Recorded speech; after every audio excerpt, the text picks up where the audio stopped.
be so kind as to take us in, please. Previously on Dark Heresy.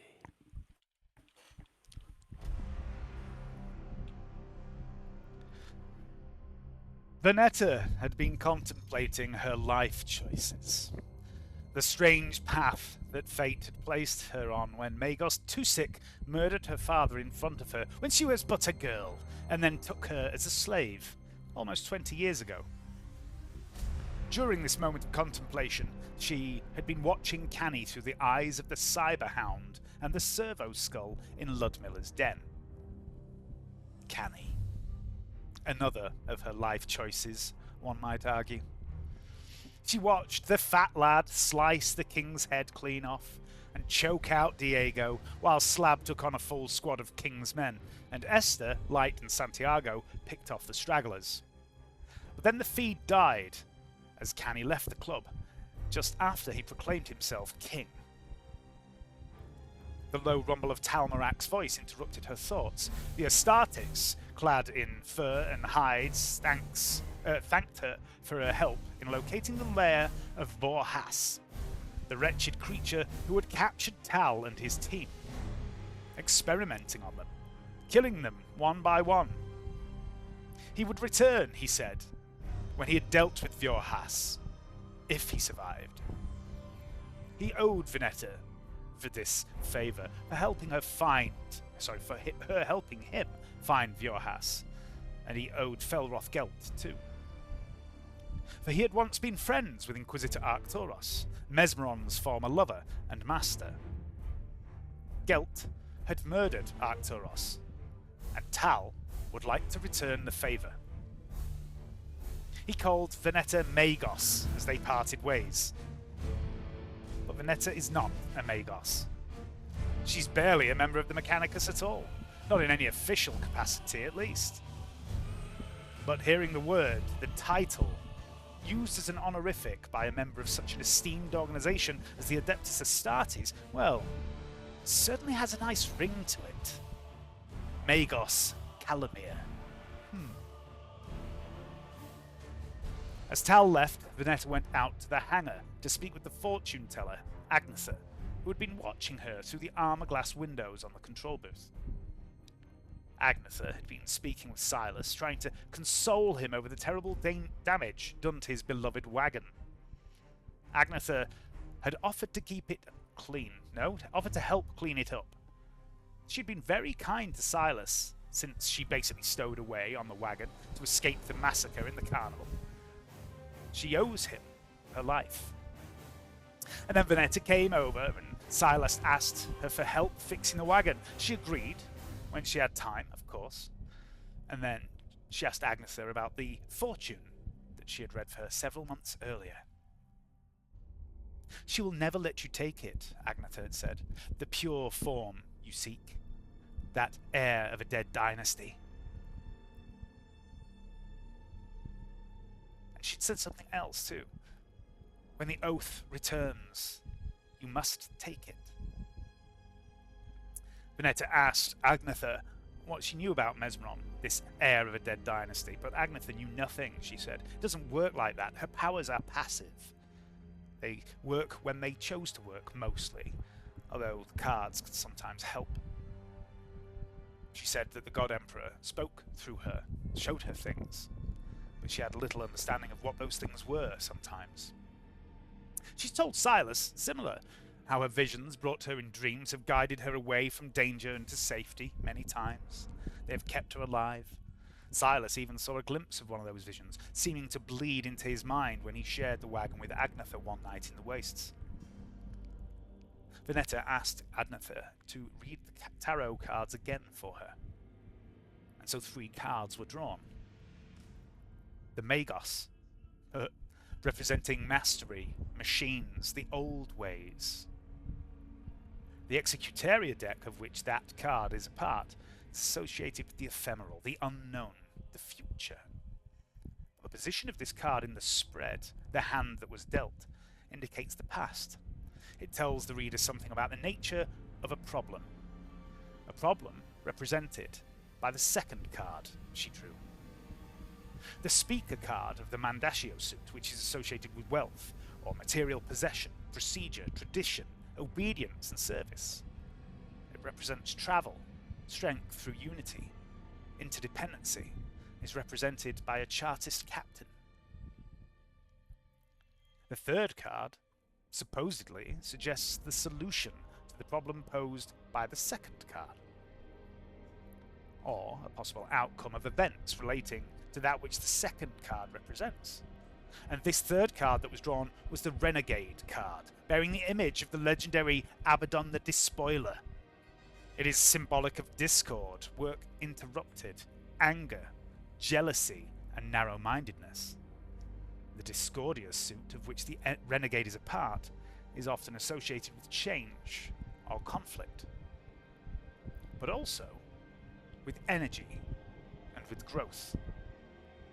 And the card was inverted, facing away from Vernetta, indicating a positive result rather than a negative one. Now, obviously, this doesn't mean the legendary Master of the 12 Black Crusades is going to turn up and help Vernetta. Of course not. But Abaddon the Despoiler is not the only renowned, hated heretic in the galaxy, is he? So what does this mean, this dealing of cards? Does it mean anything at all? The cards are open to interpretation. Going on a journey, said Agnetha, vaguely. The Magos is the past, and perhaps the present too, and somehow tied to a problem represented by the speaker card, the image of a Chartist captain. The journey will be the problem, a dangerous problem, and the solution to this problem is the Renegade. During dinner at La Pièce a few days ago, the fancy up-hive restaurant in Angel's Haven, when the chef had spoken as a puppet of Felroth Gelt, he had offered you a way off-world in exchange for a truce. He had given Vernetta a data slate, no, a hollow wafer, with much information on it, including, he said, the location of Cyric Scale, the man responsible for Alyssa, and the mountain, and tied somehow to the blue crystal MIUs and associated slave servitors. Scale, a former member of the Mechanicus, had once been a Magos, as had Magos Tusik, Vernetta's enslaver, and now Tal Marak has called Vernetta Magos.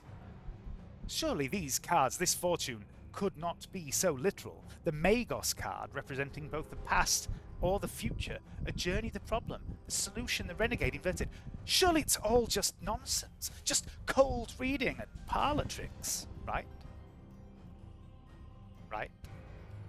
Right. Right. Meanwhile, in the infirmary, Dr. Pench had patched up Gaius, Verenus, and Karrell, but Titulus was going nowhere anytime soon. He muttered something in his sleep about blood and having no clean shoes. Pench pointed out to Gaius that supplies were running low, but perhaps that was a job for another day, because you have a mission, a goal, a target somewhere in the playground of the rich and powerful known as Angel's Haven. After borrowing some more gear from the Arbites, tooling up your looted armor to look more lawman than hired gun, you set off, boarding Neas' shuttle, heading up Hive, while Pench headed down, responding to Canni's call for medical assistance in Ludmilla's den. The defences of Angel's Haven kicked in as you approached. Missile locks, interceptors, warnings that you would be shot down, but Gaius transmitted some Arbite clearance codes, and you were allowed to land unharmed. You were met on the landing pad by an officious little fat adept and his companion, a formidable-looking weathered woman in the garb of a captain of the Desalium Grenadiers. She had 2 full squads of troops with her, but she mostly kept silent, except to insult Ted a couple of times. The fat little man complained about the unscheduled arrival of Arbites, and mentioned having an agreement with Arbite's Central Command to use tact and discretion should the Arbiter's presence ever be required here in Angel's Haven. But Gaius cared not for such agreements.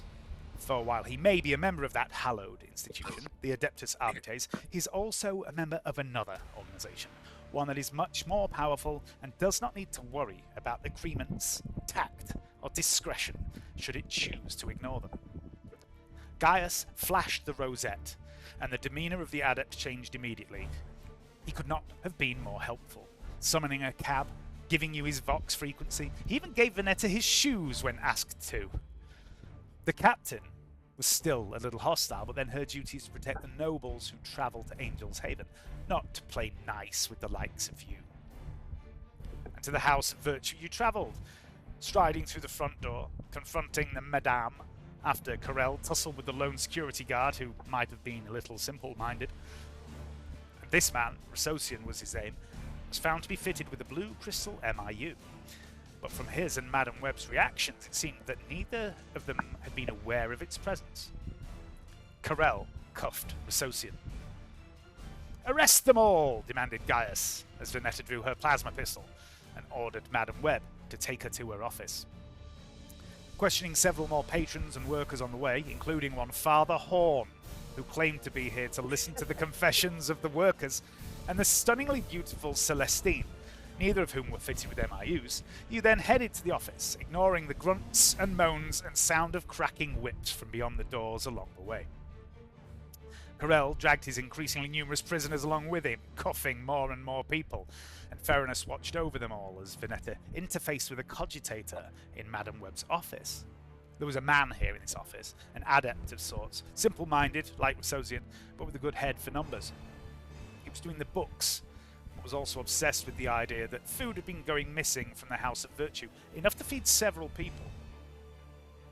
Vernetta piped into the house's systems, viewing through several MIU-connected sets of eyes, and found a bar with half a dozen or so soldiers in it. Was this a hidden room where the missing food was going? No, it wasn't, as it transpired, not at all. It was a waiting area for the patrons, guards, and drivers. There were a number of household guards, bodyguards, and a blown young vehicle driver there too. Karrell cuffed all of them too, with his seemingly endless pile of handcuffs. The barman was also found to be fitted with a blue chip MIU, and Madame Webb still insisted she knew nothing about a hidden room that had been mentioned, especially not one hidden in the ferrocrete base of the building. Behind the bar, a kitchen, a couple of cooks, and a young lady who looked out of place, a lowhiver, perhaps a sex worker. She knew of the hidden room. She had been there before, she said. She had taken food down there.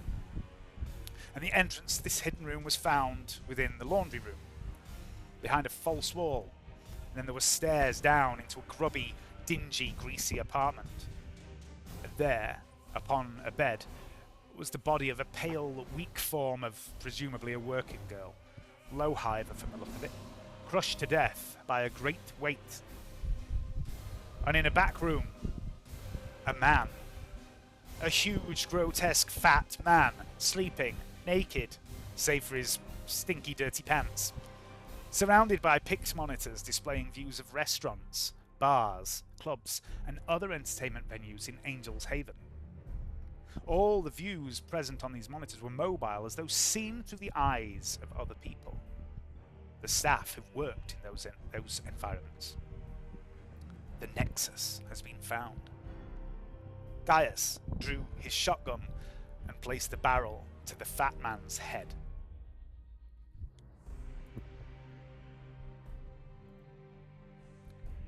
Hello, sir. I need your full cooperation.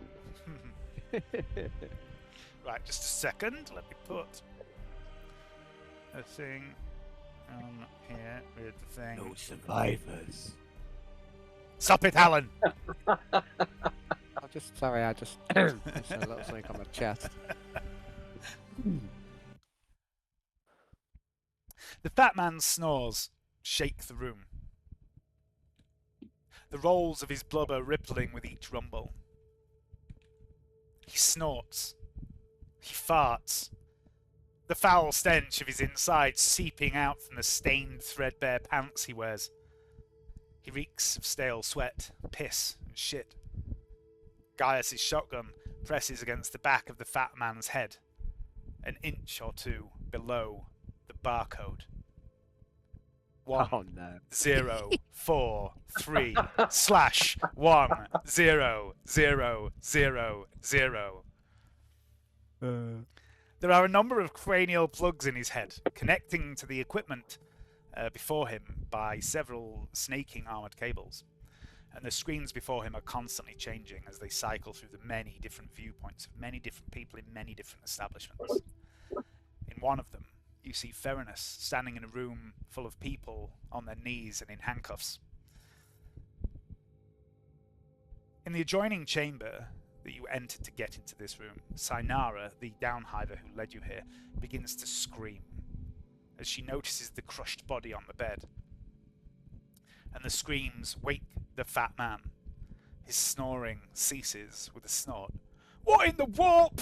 he begins, and then stops short as he becomes aware that he is not alone. I'm going to put you on the map.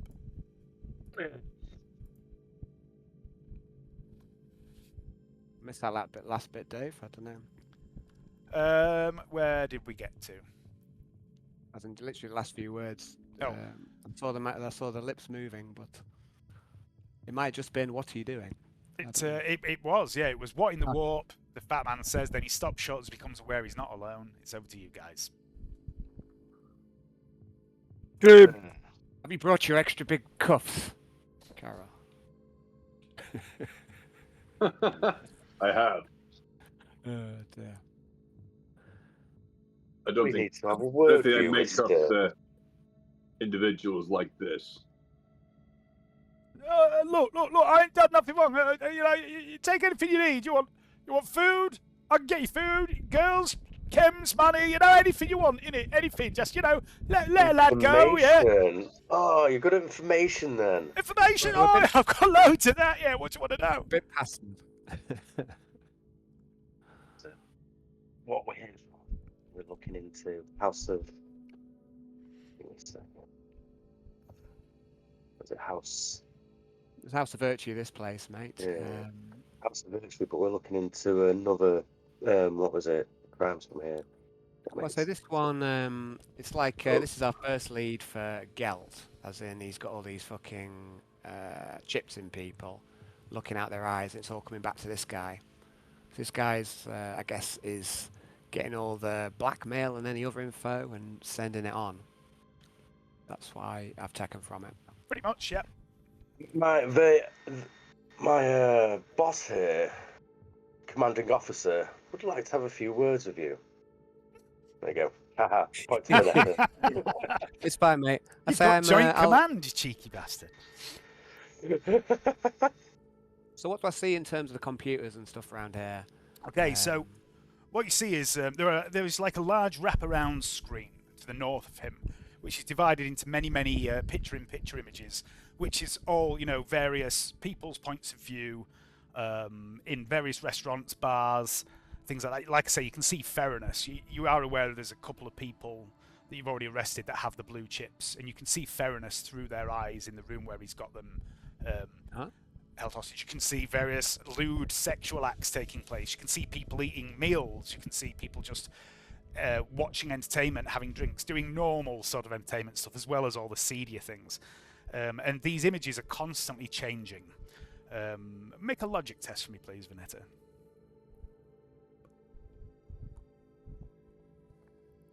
That's logic.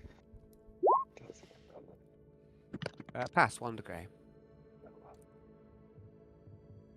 Okay, you estimate after quickly watching this for maybe 30 seconds or so, you estimate there's maybe 200 to 300 feeds coming into this system from different people. And what you know about Angel's Haven is there's about 150 establishments in Angel's Haven. You also know that all these cables coming out of this fat man's head, who does bear a little bit of a passing resemblance to someone you know, if that someone had let themselves go even more. And all these cables are snaking out of his head, these cranial attachments, and they're plugged into this cogitator system as well. So it appears that he is piped into it as well. Give me a tech use test.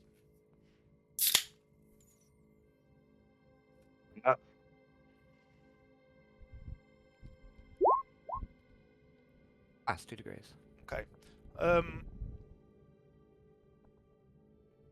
you recognise some of these cables as being the sort of things that vehicle operators might use, or certain members of the administratum, certain data processors might use them. So you get the impression that he's sifting through this data with his mind. Okay. You also notice a very specific type of shielded cable with wards scratched into it, which you've only ever seen in the presence of psychers that are connected to machinery. Okay. I'm going to say to him, I'm going to say, look, we can do this the easy way or the hard way. And we're going to do it the hard way. No, let's do it the easy way. Easy way's always the best. Your path of less resistance, innit? So I'd like to unplug this guy from whatever Reality. he did to. Well, yes, I mean that too, but I'd like to unplug him in some variety. I don't want him connected to any systems at this point. Give me another tech use test. I'll give you a plus 20 for this.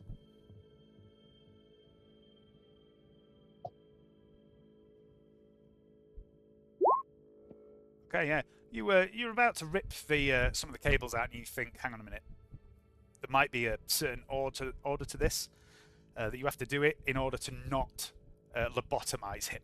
And you manage to figure out, disconnect the psychic connection first, because he's technically connected to all these other people at once. He disconnects that you disconnect that before muttering a few quick prayers that you've picked up in your time and disconnecting the rest of the cables, and he goes, oh no, oh, it's awful in it, oh, it stinks in here, why'd you have to do that? Why, do I know you? You just look familiar somehow. No, but you can get to know me if you want, darling. And he gives you a big wink, which seems to shake the whole side of his face. Oh no, that was not the right response. I'm gonna nod. Fed to worse. Karrell. Oh, Carroll's not there, so Yeah. nod to Karrell. I'm nod to Slap Karrell. him on the side, yeah. If Carol comes back, I'll come marching over. He's being unresponsive, Karrell. I'm gonna hit him with a baton Okay. on his knuckle. Okay, go for I it. can see it. Give me a weapon skill attack. So it's not an improvised weapon; it's a proper baton you've got, isn't it? It's a large target, isn't it? He is a large target, so that's a plus 10. But you're specifying a body part, so that's a minus 20.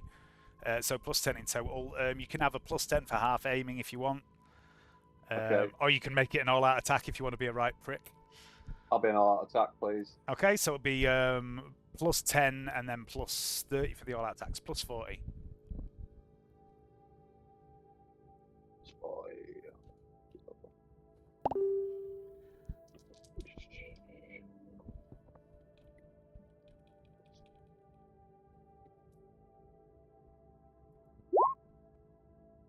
I'm plus 40 there.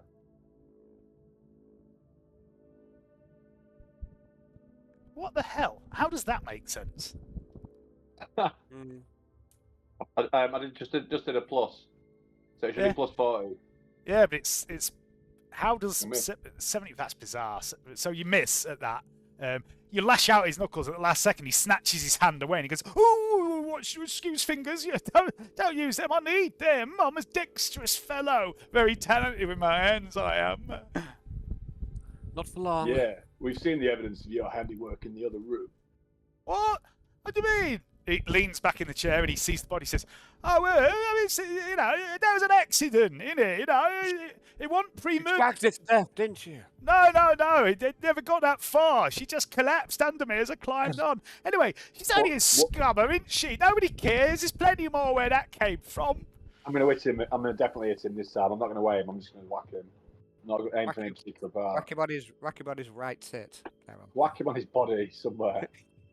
See what happens. If anything happens. This blubber man.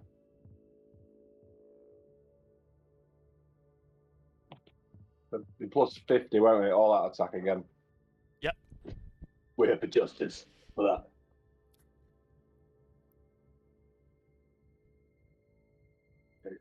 Oh, the legs. Can I gang up as well with Karrell just to give him an extra? If you want to hit him as well, yeah. Oh, I just don't want miss to it. not to give him an extra +10. That's what I want. Oh, right, good. That's a hit.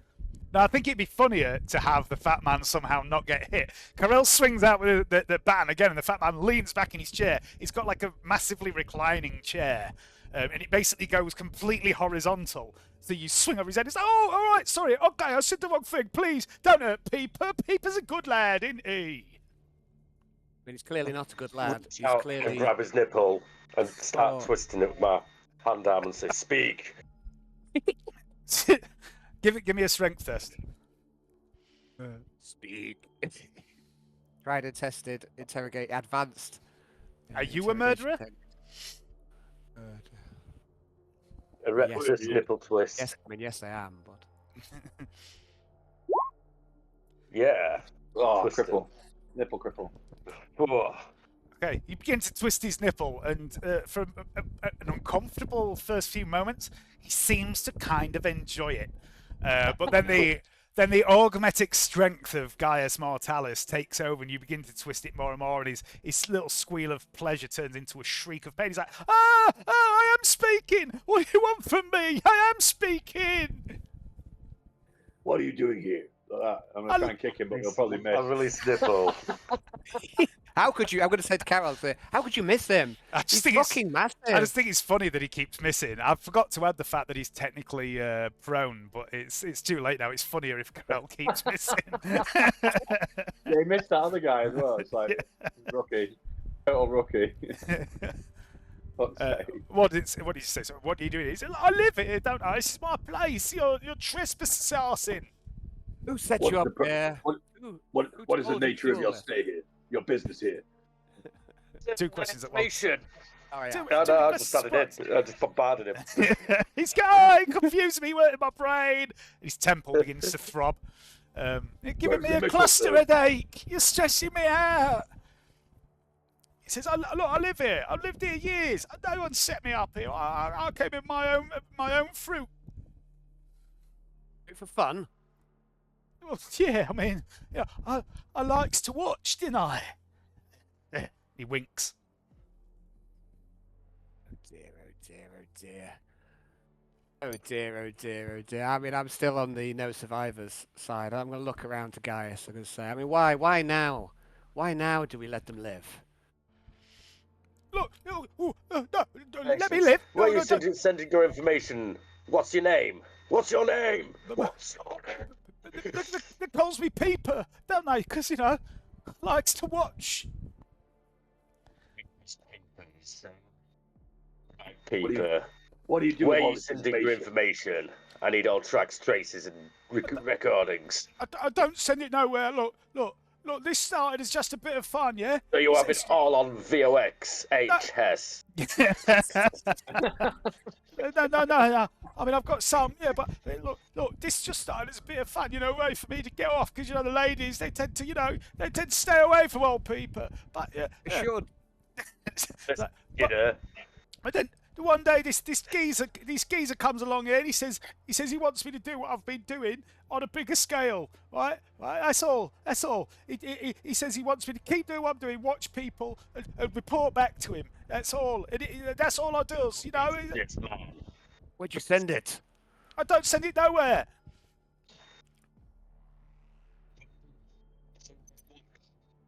You do it for him, but where'd you send it? Don't Who's send it this him? nowhere. The Thin Man. He's saying it's in the machine. Whereabouts in this machine is it? I'm Machine, gonna, speak. I'm going to. I'll Wait, the connect machine. this. I'll connect to this cogitator, I guess. Okay. This is useless. Kill him, Gaius, already. Honestly, when did we get so soft? He said about 50 times for not letting anybody live. No, but maybe I was wrong. Maybe you were right, Gaius. Maybe we should kill them all. No, look, don't kill me. Oh, I could be useful. Yeah, I know things. I learn things. I'm real good at learning things. I can find things from anywhere. I could work for you. I could help you find things. What do you want to know? Hey, anything. I can find it. At this point, Hannibal's going to mention Get me through a the. cup of tea. At this point, Pigs, Hannibal's going to shout through the door. He's augmetic. You only need his head. I'm not Ugme. I'm not Ugme. I just got some ports. That's a good question. How's What the do search we? going? We didn't Do we bring the want- jar with us. Special jar. What's in the jar? We used to be Gaius. Right. I see. Sorry. Yeah, I'm I have a gonna. jar, sir. I'd like to connect to the computer, please, Dave. Okay, give me a tech use test.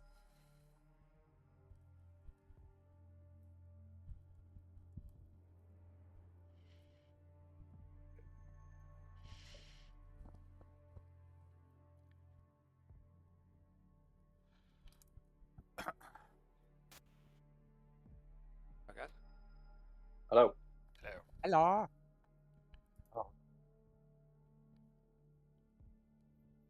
He likes to watch meaningful slats. Which is everything. All right. Yeah, you connect to this machine, and you are sort of vaguely aware that you are connected to several hundred other people at this moment in time. It's similar to being like on a shared call in a noospheric network. 300 people who got their mic on accidentally. Yeah, and some of them are having a good time, and some of them are just chatting, but it immediately begins to make your head hurt. It's like overwhelming to your senses and to your mind. But while you're in all there, that, yeah, so can I shut all that off? Yeah. As I don't need shut all. I don't need the links to all the different people. Yeah, just so I can regain a little bit of control. Let's say. okay, yeah, so yeah, you can shut it all off without much effort, and you can see there is also a storage device within this cogitator, and there are many hours of video recordings made from all these sources of people, and you estimate that the amount of data here only goes back 2 or 3 days. Okay. I'll say to Fatius, I sure I don't know you, Peeper. That's just you look. I mean, I've got a pretty distinctive face, I guess, but I mean, I'd remember you anywhere, darling. Netta's going to shake her head again and say, this only goes back a few days, this data you've been accumulating. Where does it go? Who'd you send it to? I don't send it anywhere. Don't ask me to get Karrell to miss you again. Vernetta. Vernetta. Yes. I never missed Anybody the else transmitting? I'm looking. Say as these people are transmitting to this man, is this man transmitting to another person and then they're transmitting out? Yes, I think this is going to Gelt. I think Gelt wants all this information. I think he's So using it from to... as we've got, is there anybody we can run to see if the waves are different? And anybody going? Is it sending to a certain person here rather than just Can we trace receiving? it? I think we need to beat this fat man until he tells us where the data's going. Don't go nowhere, I'll Karrell, tell you. I put it on the wafers. I put it on the wafers, and the Finn man Wait. comes and gets it. This Finn man, who is he? When's he come? I Where don't does know. he go? Every few days, sometimes once a week. Oh, please, just look. I could be of use. I can help you. I can help you find him. Oh, yes. The Finn man? Yeah, You yeah. come here, okay? So why do we need you? Because I can help you. Look, I know things. I'm good at learning things. I can help you. Please don't kill me. Gaius, when did we get so soft? When did we get so weak, Gaius? It's like I don't even know you anymore. Why didn't we settle a plant here, run this place ourselves, and wait for Thin Man to come and get Fat Man to identify Thin Man by waiting here and getting people to send the appropriate information out, under guarded duress, of course. You mean a sting operation, sir? Yes. Bait and catch. I like it. Vernetta's going to ponder for a moment. Have we got any video feeds, Big Man, since it's for the last few days, of Thin Man? Yes, that's a good idea, Gaius. I mean, yeah, probably. I'll backs up everything when he arrives, and he just takes that footage with him. So yeah, there's probably some footage of him leaving. What do you mean Let's you have see a it then, backup? big There's a man. backup. Where do we look? No, I back it up to Hollowayfers and he takes it away with him. I told you this 4 times now. I'm not listening to you. I can see that.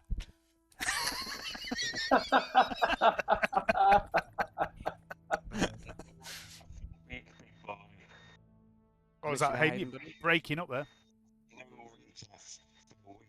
Sorry, mate, still not getting it. Buddy. Unlicensed surveillance by a non-law enforcement agency is tantamount to heresy. Sentence for heresy is death. Seriously, Ooh, we can easy. take your food away for a week. No, please don't do that. We can Look, take it away for 2 weeks because there's enough of you there. Oh, I'd die without food for 2 weeks. And then I'm chewing my own arms off. Please, don't hurt me. I'm a good man. I just like to watch. Find us this Finn man. Where is he now? I don't know. He just turns up. What good are you to us then?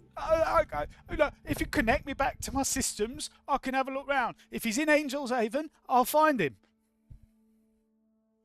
It's got to be worth a shot. But he might send a warning. I can't help but feel that we've already alerted Gelt to our presence here, and that we're going to get some kind of response from him.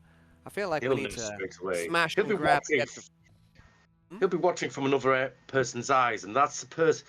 There'll be a robot or someone with one of his implants in there, transmitting direct to Gelt so he can spy on this, and we need to see which person has that implant. I'm sure of it. We're checking for an implant. There's got to be a transmitter. Can we check for an implant? Gelt's of the same class as this man. They both like to watch. They're all perverts. So can I check the Mr. Peeper for a blue chip, please? Do you have an Auspex? I do, and I've also, let's say, found a few before, so I know what I am looking Yes. for. Haven't you I'll got? help you if you want. I've got tech use. I've got tech use as well. Have you got something with your eyes that lets you re-roll Auspex or something, or am I thinking of someone else? I know Gaius does. Gaius might. Wait a second, I don't have awareness, so it's awareness plus 20. I do have something from the old eyes, but I think Gaius might be better suited. I'll hand Gaius the Auspex. I'll slap it around like it's Twiggy. You know, from Quantum Leap. I used to love Quantum Leap, man. I fucking like that shit. Not the model. Just that's rock. If you want to give me an awareness test edit plus Hayden. Yeah. Plus 20, please, Hayden. That's fantastic. And I think you get a re-roll for your eyes. I think I do. Parabol. Oh, I've got loads of shit. Yeah. Oh my god, my bloody skill list is ridiculous with Gaius. Like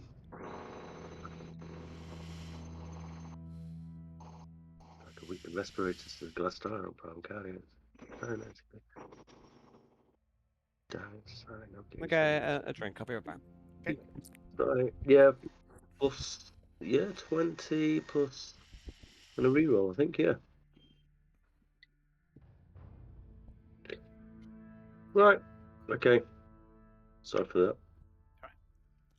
I'll have another look through it in a second when I'm not holding people up.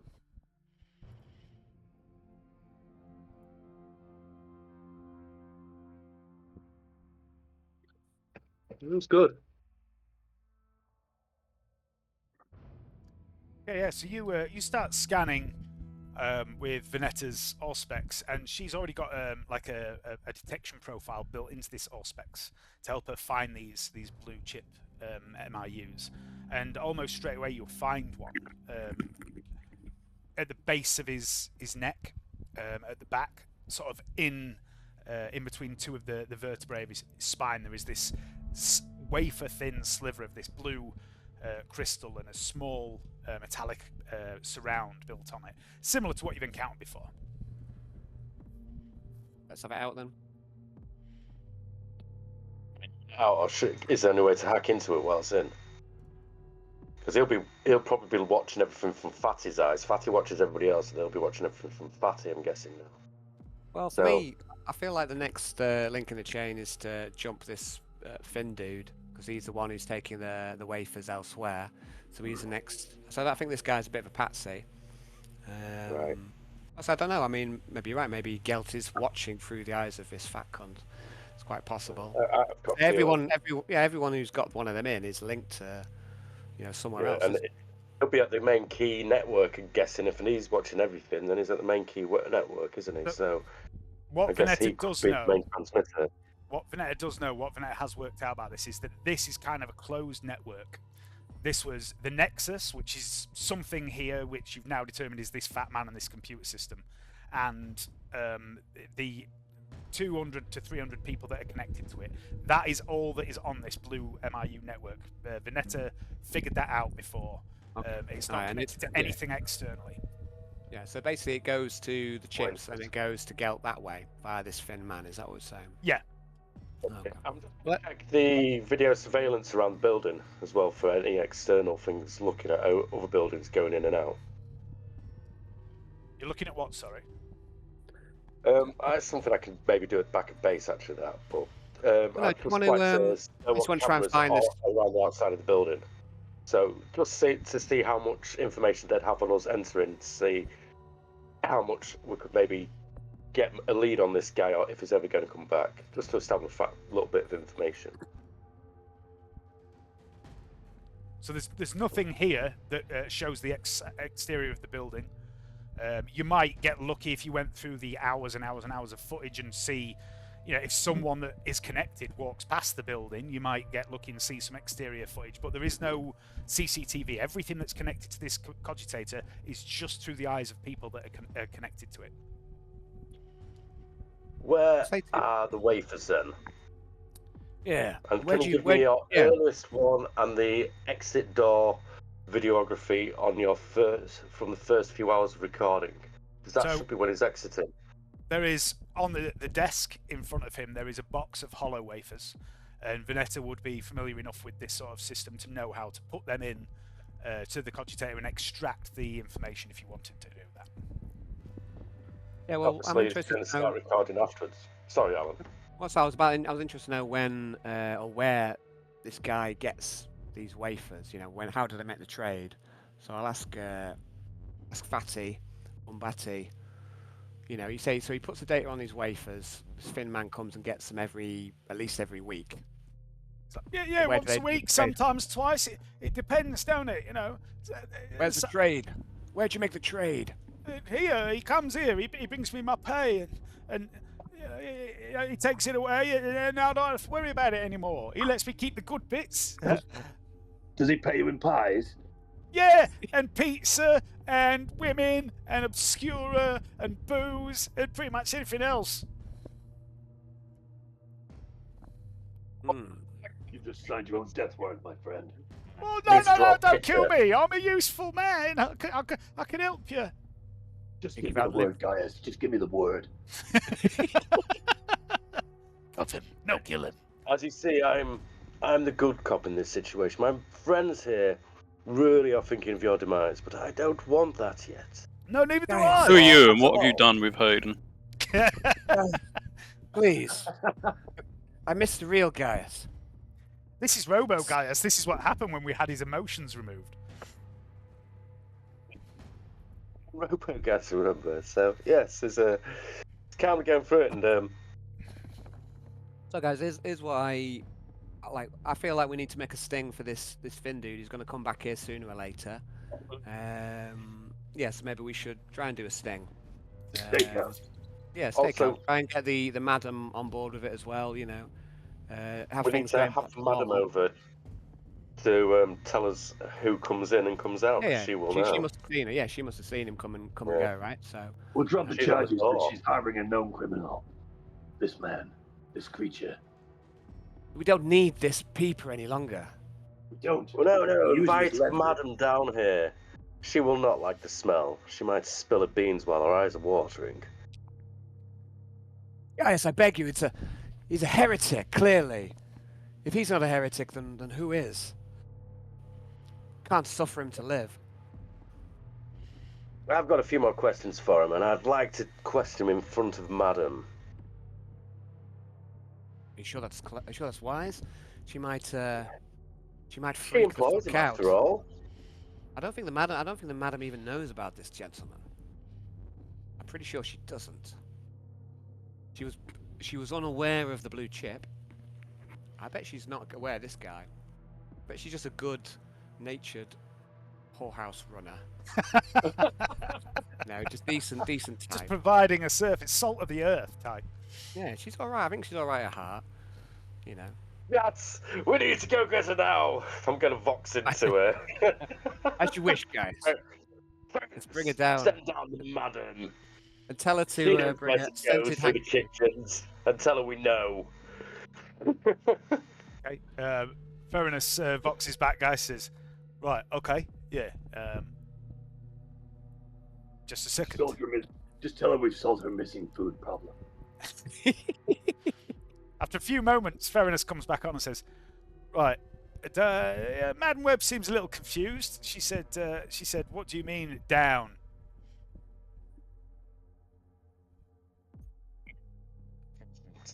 I'll go and get her, guys. Guys feel strongly on this one. I'm gonna go and bring her. But I think she's gonna freak the fuck out. Yeah, why not? It's great. She might spill the beans a bit more about what's been going on and share stuff. I think she's gonna shriek. That's what I predict. She must She's gonna head off. Really? She must Head be off aware back of to the thing now. Theranos. We can break her. Guys, I think we're just wasting time. I think we just need to kill this fat bastard and be done with it. Oh, don't kill me, please! I'm a useful man. I'm skilled. I'm gonna head back to Madam. What's her name? Madam Webb. Was Madam Webb. Yeah. it? Yeah, head back to Madam Webb. Okay. You find her in the guard rec room where there are a great many people now that you rounded up. Theranos is kind of watching over them all by himself. Some of them are household guard to presumably some noble. There's a couple of noble men and women. I'm sorry. Can I just vox into Vernetta one more instruction? What's that? Can you bring the maid that led us down who She's delivers already the down food to there. this person? Yeah, she's down Okay, there yeah. moving. And we need to talk to her then as well. Oh. And ask her who sends her with the instructions to come down here, because we need to trace this back and then get that person and trace it back again. And if it goes, but if someone's telling them to come feed this guy, She's currently sobbing in the bedroom over the dead hooker. I'm going to say to Madam Webb, I'm going to say, yes, we've concluded our investigation. Everything can go back to normal now. There'll be no more upsets. Did you say that I could see through someone still has a chip in them by what you told me? You said that there was some vision coming out of guys in Theranos' room, which is where we are now. Is that right, Dave? Yep. Yeah. There's a couple. Let me just refresh my mind on which ones it were. So the first one was definitely that Resocian, who was like the security guard fellow, who was the guy that you met at the door, and basically Karrell fucking cuffed him straight away. Yeah. Let me just check who the other ones were. It's procedure. Because it doesn't matter too much if you've got the chips anyway, so don't need to worry about checking them out.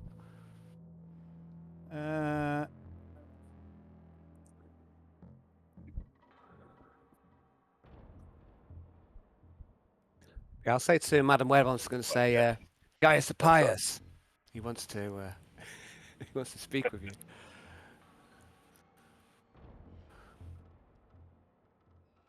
Just a second.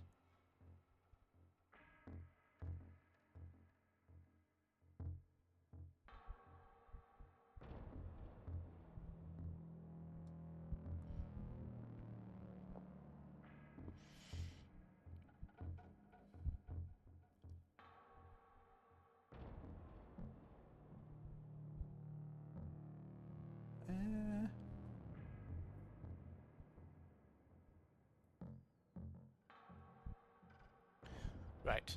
So, yeah. Resocian is one of the guys with the blue crystal MIU. Another one is this barman, Dorian.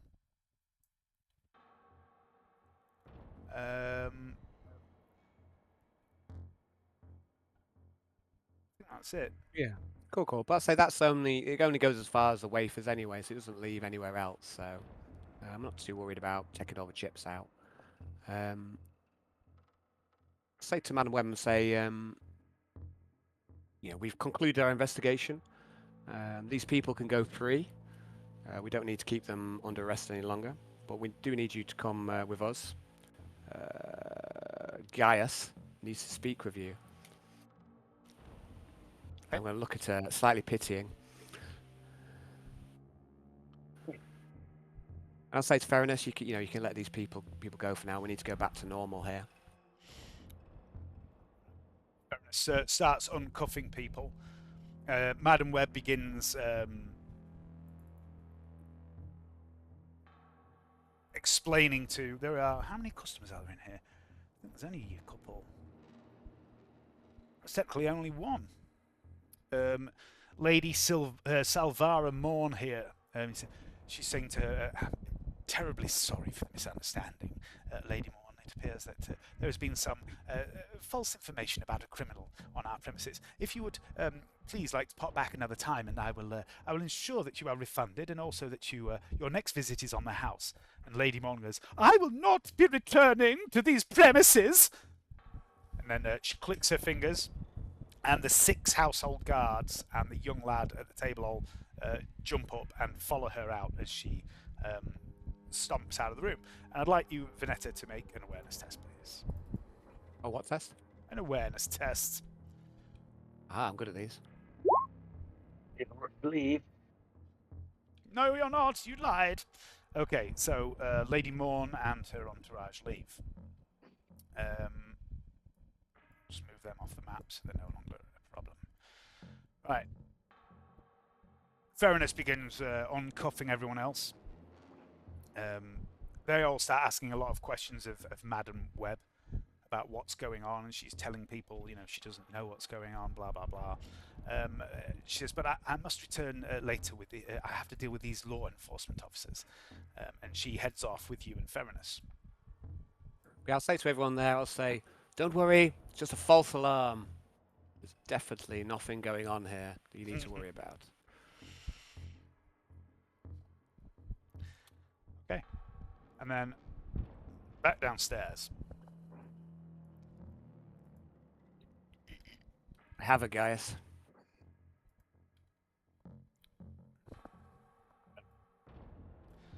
Sure enough, as soon as you enter this, the laundry room and the false wall is revealed, the stairs, Madam Webb starts acting a little twitchy and confused. She's like, what on earth is... Where's this... How long has this been here? You mean he's telling me he didn't know about any of this? Madam Webb, if that is your real name? She looks quite offended. She says, of course it's not my real name. She says, my real name is Trudy. Trudy Smith. But no, good name. This establishment, I've been a member of the senior management here for almost a decade. I had no idea this place was... And what is that smell? It's the smell of heresy, my love. She fans herself. Now, Heresy most foul. Heresy most smelly. Yes, I'll nudge her forward towards Gaius. Okay, as she I'll gets... stop her and says, can you bring the maid too? Maid. Oh, she's She's in that other room. Yeah, so I'll bring her as well. I'm going to say, you can't help her. She was shagged to death by a fat man. I didn't touch her. Well, I mean, I did touch her, but not like that. I just got on and, then she died. I mean, I'm not a total weirdo. I wouldn't have done it after. Not the dead maid, the one crying out of car. Did you continue or did you step up straight away? Obviously, what do you think I am? I told you I like to watch, not fucked corpses. Fucking hell. Necrophilia is a crime. I know. Like I say, I ain't committed no crime. I just, I'm employed here. Have you got down all specs? I want to make sure this is true. Scanner for vital fluids. She's definitely dead. So, I mean, you could do that if you want. Please. Meanwhile, Madam Webb clocks the body, and she gives a little gasp and a shriek. She very nearly faints. Get out my smelling salts. Hold the shotgun to the back of that man's head for me. When she's Sorry, sorry, you go on. want to hold the shotgun, did you say? It's because I'm on my phone next to the computer, but say, I mean, I'm hold struggling the to see. shotgun next to the fat man's head, Karrell, while I go and have a word. Sorry, sir. Well, don't you think you should pull the trigger? That's why I put the safety on. Haven't finished with him yet. Yes, here she is, Madam Webb, just as you asked, guys. See? Don't Alright, mind he's going to go, see? And he's going to start clicking the trigger. And he's got the safety on. Anyway, so Madam Webb, secrets within secrets, eh? Maid, who gave you your orders to feed this man down here? Just maid? Who you fucking talking to? I ain't no maid. You've made a terrible mistake getting involved with this guy. She's got her makeup's running. She's got tears rolling down her face. She's clearly distraught over the dress of the death of this other woman. I'll let that burst of emotion go this once. Who gives you your orders to feed this man down here? And Madam Webb, how much did you know about this? Madam Webb says, "Know about this? This is the first I've seen of this place." And she points at the young woman, this Sinara, who you've mistaken for me. She says, "She does not work here. Look at her. She's Underhive scum." And Sinara says, "Here, who you calling Underhive? I'm lower mid-hive." Now's not the time for this class politics. Who's paying you, Zara? She says, just a second, I need to check my notes again because it's that long since I prepared all this. I can't remember anything. Oh,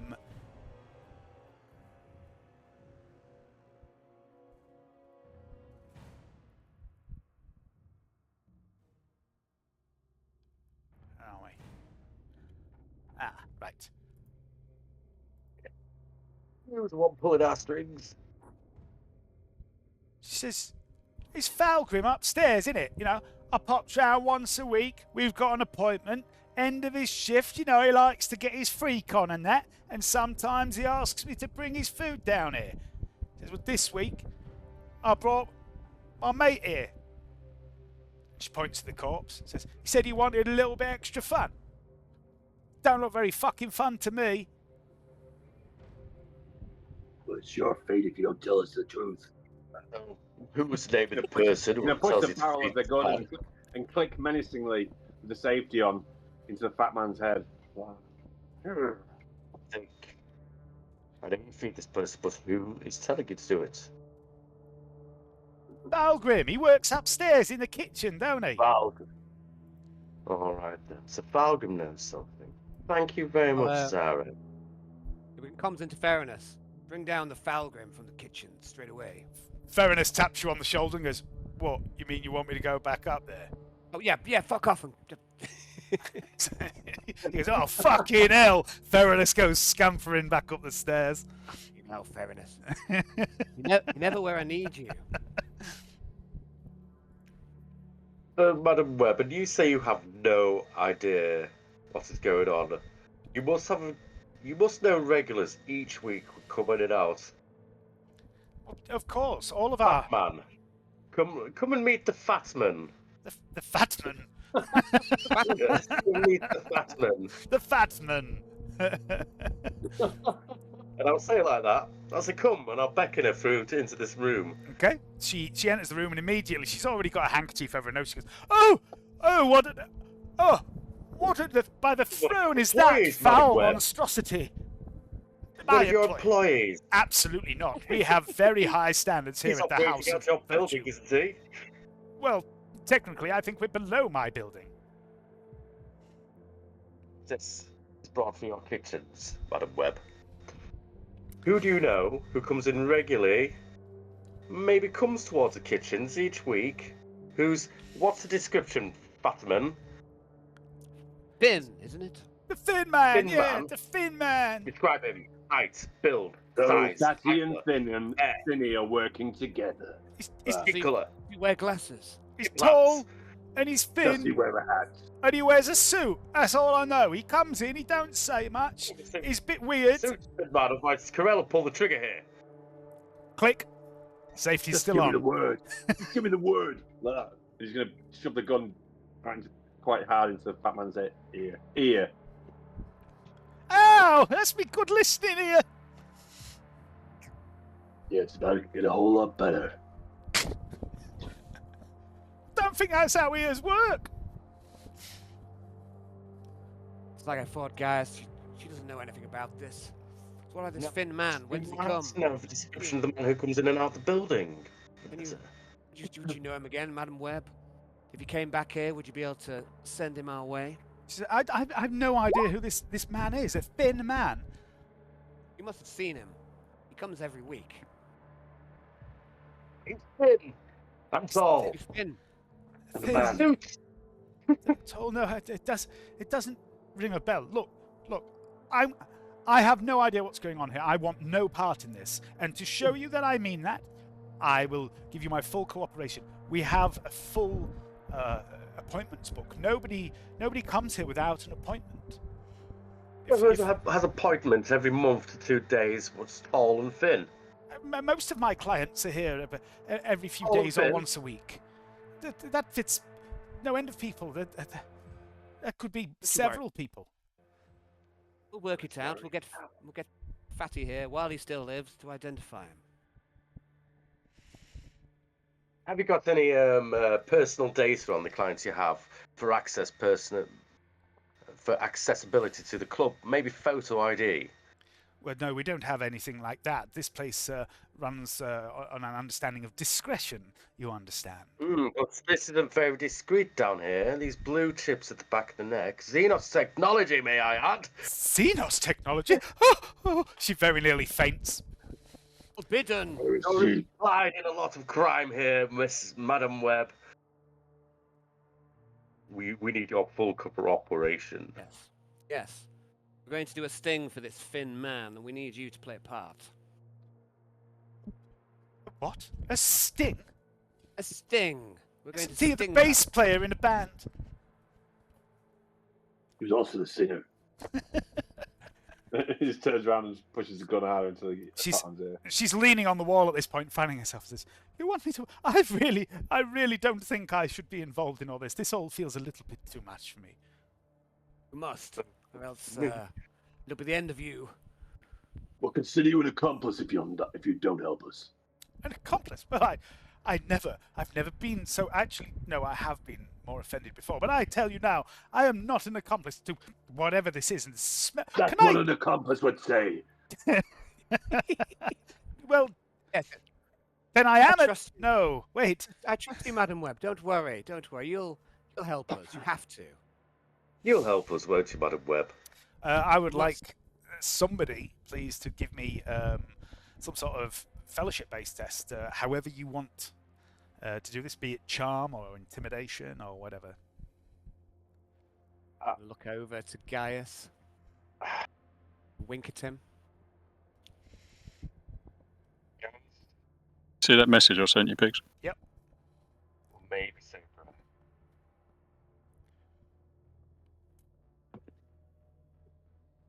Oh, I'm gonna do it. I'm gonna cast Holy Radiance Oh. and say it. Sodden. By the Emperor. So that people can feel uplifted by my holy thing. So she knows I'm true and just. And then I'll roll this, yeah. Yeah. Yeah. Okay, Holy Radiance. just a second. Oh,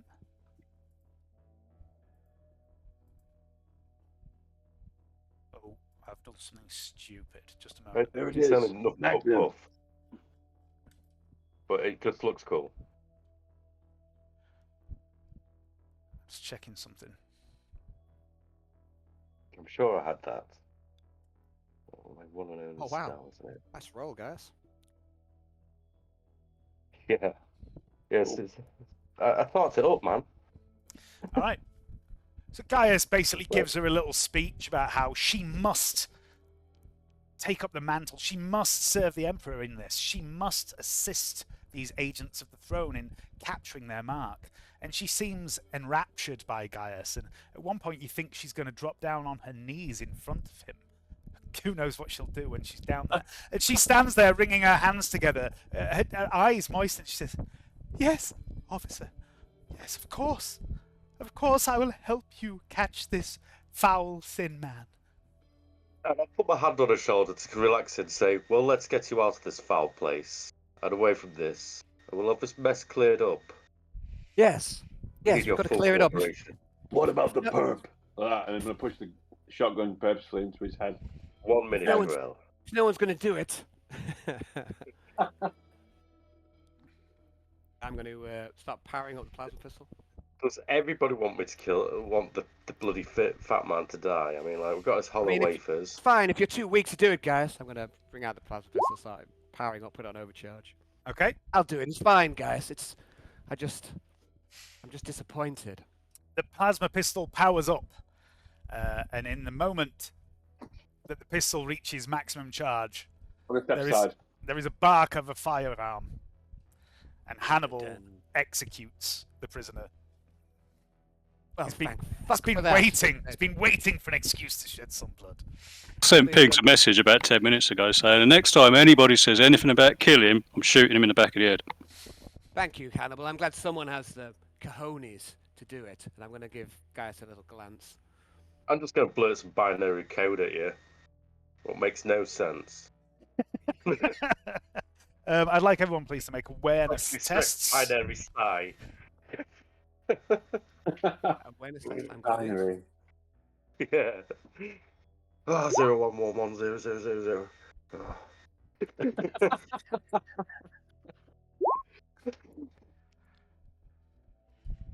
Right, well, we've got one here. What's Johnny it- and Hayden, can you give me an awareness test, please? Oh, yeah. Oh, awareness test, sorry. I was He's going to teleport still away. taken back by the fact that I didn't execute the prisoner for the first time. That's it. I've done it twice now, I think. Personal growth. You've done it. You've done it Perception, more you than mean, or fucking awareness? twice. Awareness. What, not shot the prisoner? Oh no, sorry, you shot the prisoner more than twice.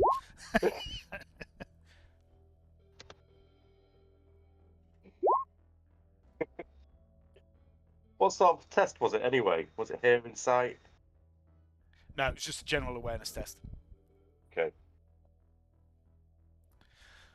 Okay, so Hannibal, Karrell, and Gaius, there is a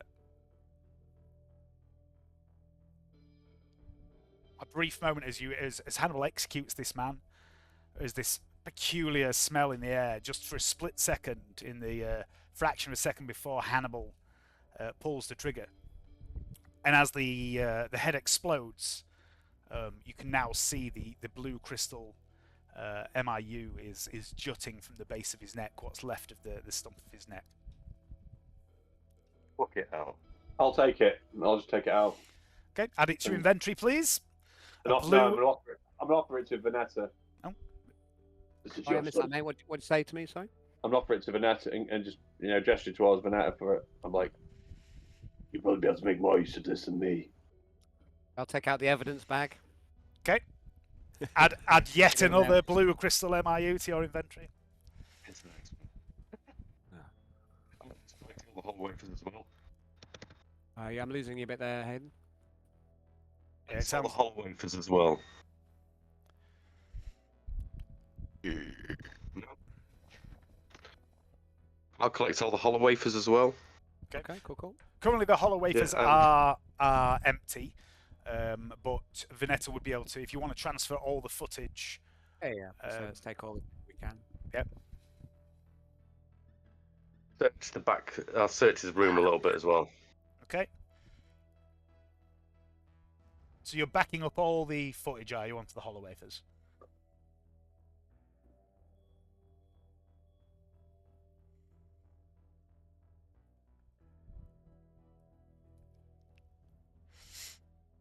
Okay, well, thank you very much. Make a search test. I was just about to ask for that. Okay, you find a lot of assorted bric-a-brac, bits of simple tech and things that aren't of much use to you.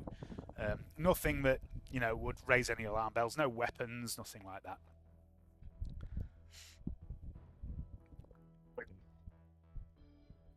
I guess I've got to the trap then, don't we, Vernetta?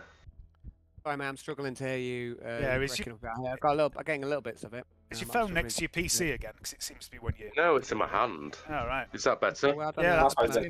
Yeah, that's fine, mate. I've pushed my PC away and I've pushed my power supply away, so... Yes, Cool. is that Sorry, better? what did you say? But yeah, that's perfectly fine, mate. What did you say to Vernetta? That says, I suppose we best start laying our trap, Vernetta, shall we? Is there anybody we need to leave at this place to keep an eye on it near the front doors? A tall, thin man, surveillance hounds, or a person infiltrating this place as a noble? I'm going to say, well, I think this I lost maid. that, maybe. This maid might be able to help us. She seems... She doesn't need a lot, I'm sure, to... I'm not a to fucking employ. maid! Well, you've made many mistakes. Fuck you, red woman! Come on, we want to bring you on board. This is important. We'll pay you 20 thrones. Her eyes go wide. Oh, yeah. And she looks round at the three rather burly gentlemen with you. Three. And says, which one? No, we just want you to watch. Not like this. Oh, that's easy money. Yeah, I could do that all day. What, Just on you the and outside. him, or all of you and you? And We're going to give you a comm speed. You're going to be our scout, keeping an eye out for this thin man. right, what's he look like? He's thin. Oh, he wears a suit. Miss that. So it's just the absurdity. The absurdity. You've got to keep an eye out for this thin man. What's he look like? He's thin. So fucking- He wears a suit, man. He's thin. Okay. I mean, we could have asked Needs Peeper here. The but chef he's- as well, though. Don't shoot him in the face. Ah, yes, we need the chef. Is a chef being brought down by Ferinus? Is that right? Baroness has gone to look for him. Yeah. Give me some sort of, I don't know, persuasion, fellowship, whatever fucking check for trying to persuade Cyrena to be on board. I'll wink at Gaius again. So, Lost you again there, Gaius. pardon? I was Say still we're struggling shining. to hear you, mate. It's It's come coming away back. from my mouth again. It's like the Am I shining sensitivity. holy radiance? Yeah, maybe. Tweak your sensitivity a bit in Discord. That's maybe all it is.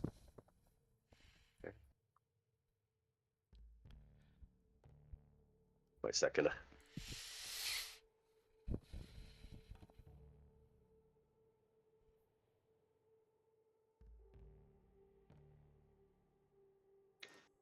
Any better?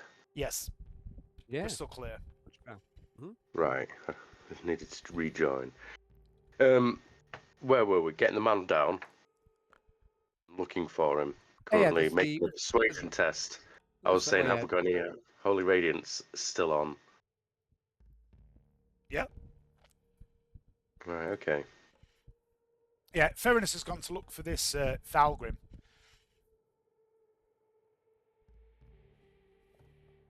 Here we go then. Gonna try and convince her to the cause by offering thrones. Will we get a bonus by offering thrones to her? Well, as it stands, just a basic roll with the 20 throne offer.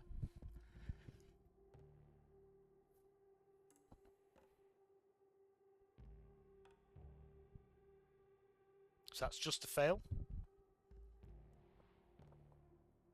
Just as, yeah. Just as. She says, how long do you expect this to last? 25 thrones, and that's my final offer. Per day? Now you're taking advantage of us. Hey, look, Me. I can make 10 phones a day normally. Of course This you can't. this feels like dangerous business, right? So I'm talking, maybe a little pay rise in order to accommodate me for the risk I'll be putting myself in. Can't make 10 thrones a day if I break your wrists. You'd be surprised what I could do without my wrists, darling. She gives you a big wink. 20 thrones a day and another 20 if we get our man. Deal. Spin. I'll spit on my hand and extend it. Okay. I'll give you 10 thrones up front. Oh, it's a pot sweetener, darling. Ooh. Aren't you a generous one? She seems to have Right, taken a hold on, shine hold to on. Vernetta all of a sudden. I'm going to look to Gaius and say, Gaius, pay the woman.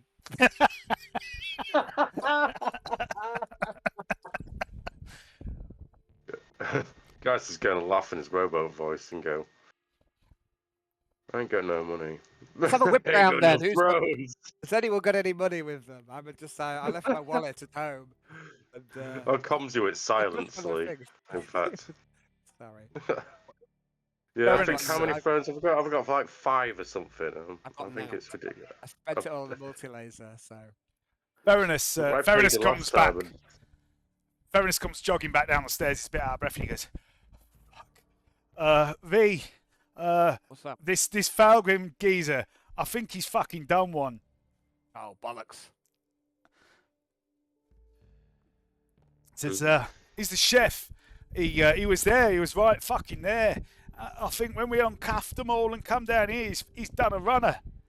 Quick, let's use the fat man to find him on no. surveillance. He's dead. Yes. Oh, wait a second. I say I'm going to... I'll port in instead. I'll see if I can find this cook who is fleeing. And if needs be, I will try and use the network. Okay. Right. We don't have any vehicle or anything here. There was a cab that drops us off, is that right? There was a cab that dropped you off. Also, the adept, the officious little fat man, gave you his Vox bead and told you he would help you with anything he could. He also had with him the captain of the Deslium Grenadiers who guard this region of the Hive. Yeah, we'll order a ride and a squad of men. Okay. An Uber. Uber. And Gaius just catches on and goes, what do you mean you let everybody go? That's what Vernetta said. Look, we need to have a sting here. It needs to be a normal operation. We can't just have a load of captives who, the whole thing needs to act like a normal whorehouse. Still here. Anyway, does not matter. It's done now. And, It's done. It's done, guys. so Vox to me where this location will be. I'm going to start moving to the main exit. Yeah, I'm gonna try and find this guy. Yeah. Okay.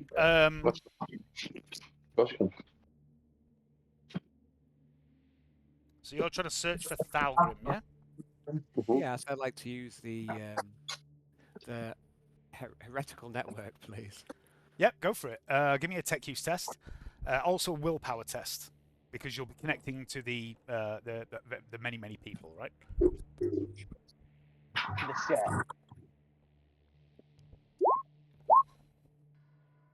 Other fate point to that one. Okay.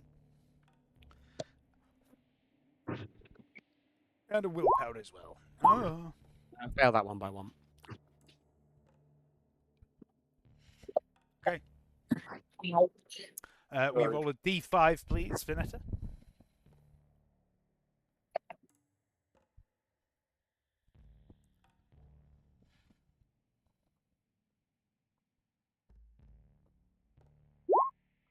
Three. Okay, you take 3 insanity points and also a level of fatigue as you connect to this network. And you begin watching through the eyes of all these people present. You even skim back, scrub back through some of the video footage. And you actually see the moment that Thalgrim makes his escape through the eyes of the barman, Dorian, and also Rosarian, this security guard. You see pretty much the moment you and Ferris and Madam Webb leave that recreation room, he bolts into the kitchen behind the recreation room and disappears out of sight. You also hear a door slam. Okay. I'll say as much to Gaius and say, let's see him through the kitchen. I'll put the web out into, was it Angel's Haven? Is that the place? Yep. Yeah, I'll put the web out to Angel's Haven in case he gets away. But yes, I'll basically say to Gaius he was last seen fleeing through the kitchen. Been the door in the kitchen, Vernetta. I'll have a look. Let's send out a few of our guys to try and apprehend him, and like I say, I'll put the web out around the place, see if we can see him outside. Network him in. Yes. I'll head up to the kitchen pigs and see if I can start finding any tracks. Yep. Okay. So I'll come back to you all in a moment and see what you're all doing. I'll follow Hannibal because he knows what to do when he's tracking prey. Have we got a description of this guy? He's thin. Vanessa's seen him. No, this guy's the Has chef. a penis. It was a joke. The above average number of arms and legs. No, 2.1. Heresy. 2.1 legs. No, above average would be 2. Because anybody who's got less than 2 is bringing the average down. So my dad's bringing the average down. Yeah. Siamese twins out there. Some of them are raising the game, bringing up the other. Well, I say doubling up the average. That's good. Spider people, you know what they're like. They play havoc with the mean. Stats. Right. So at this point, the chef has done a runner. Vernetta, what are you doing? Yeah, basically, I like to. You say this web goes out across all of Angel's Haven. Yeah. So I'd like to try and expand, if you like, my surveillance to outside of the whole house. Okay. In case he has got out and has made a run for it. Yeah. So you're looking for this chef. Yeah, this Valgrim. Yep. Karrell, what are you doing? I'm going to torch the room, torch the fat man. You're going to torch the fat man in his chair while Vernetta's connected to the machinery. No, I'm not. I'm just going to file out. There's time for that later. Leave no traces. So yeah, I'm just gonna follow Gaius thing. There's like an escort, that thing. Okay. And Gaius, you're heading after Hannibal, right?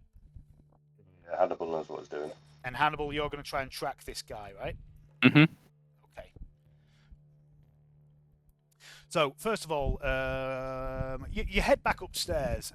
The three of you. Vernetta's staying downstairs. Ted's going to stay with you, Vernetta, as well. Keep a watch over you, and Theranos. And you head back into this bar area, and you see a few of the other people have gone as well. Father Horn's disappeared, but and a couple of the other workers have disappeared. But there are still the barman and a few of the other people that you'd already arrested and then released in this bar. Excuse me. Just pop the view on here for a moment while I figure out what's going on. Or not.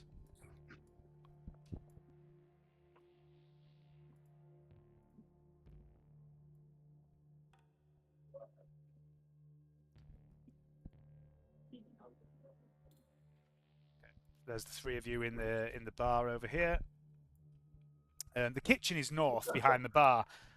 So I'm going to ask you for some rolls in a moment, Hannibal. First of all, Vernetta, can you give me another willpower test and another tech use test?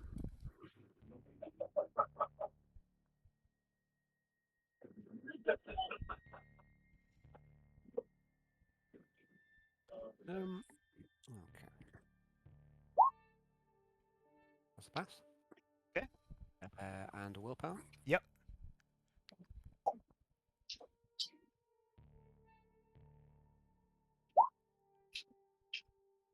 Fail, 4 degrees. Give me a D5. 1. But I 1. believe that is enough. That puts me up to 20. Also, you get another 4 from the 4 degrees. Oh, it's 5 total, right?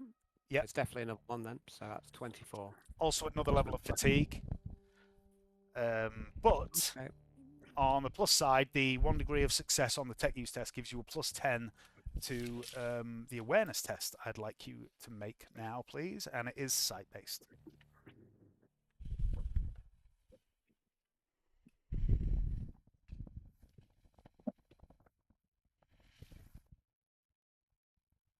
Right, what was it? An extra? Do you say an extra plus 10 as well? Yes, please, yep. And anything else you've got from your augments or anything. At least, yeah, it's passed. It's got a plus 10 from her eye. All right. We'll deal with your insanity. In due time. No, we'll do that now. So, what is it? D100? It is. How much are you on now? 20 something? 24. Yeah, 24. so it's gone up. So you are unsettled. Yeah, so it's a willpower test at plus 10, please.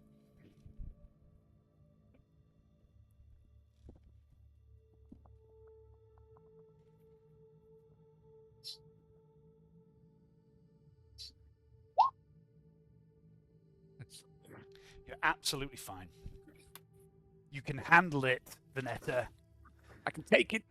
Take it. Give me more. Only a little bit of heresy. But it is detail for hero forge characters you've done on this map.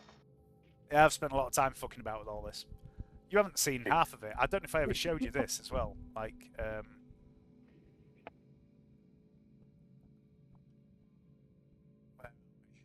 where's Heresy Camp? Goblin Whorehouse as well in my old game. I'll just find Heresy Camp. I got bored one day when I was building this place. I think I was I think it's in the over-prepared. room with the guys behind his head. Guys. Oh yeah, that's just a part of it. What about that one? Can't see that. All I can see is this room here. Can you not see this one? Hang on. No, that's all I can see on the map. I can see my name, Gaius Mortalis, but I can't see it.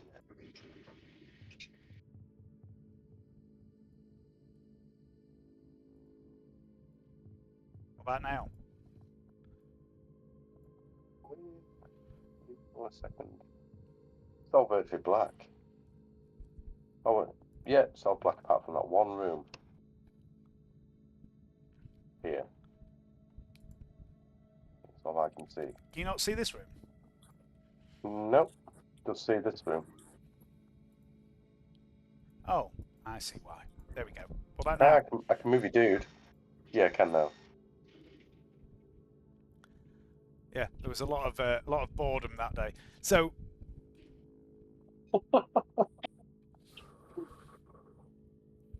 as you're interfacing with this, and Gaius, Hannibal, and Karrell go darting out into the street.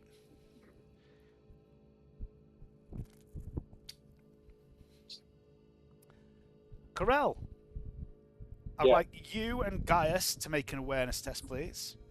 And Hannibal, I would like you to commence tracking. What is it? Any sight or sound or anything like that? This is just an awareness test, a general awareness test to start with. I'll look the other way to what Gaius is looking. Broaden our scope.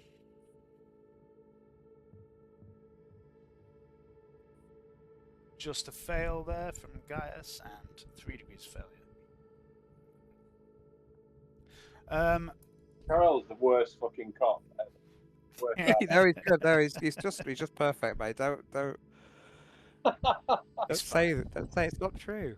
If he's not beating gangers to death with a fucking nightstick, he's no use to anyone. You may have missed a fat man with his truncheon, but it's alright. Don't let that. Just need to. You'll be alright. I can only hit thin men.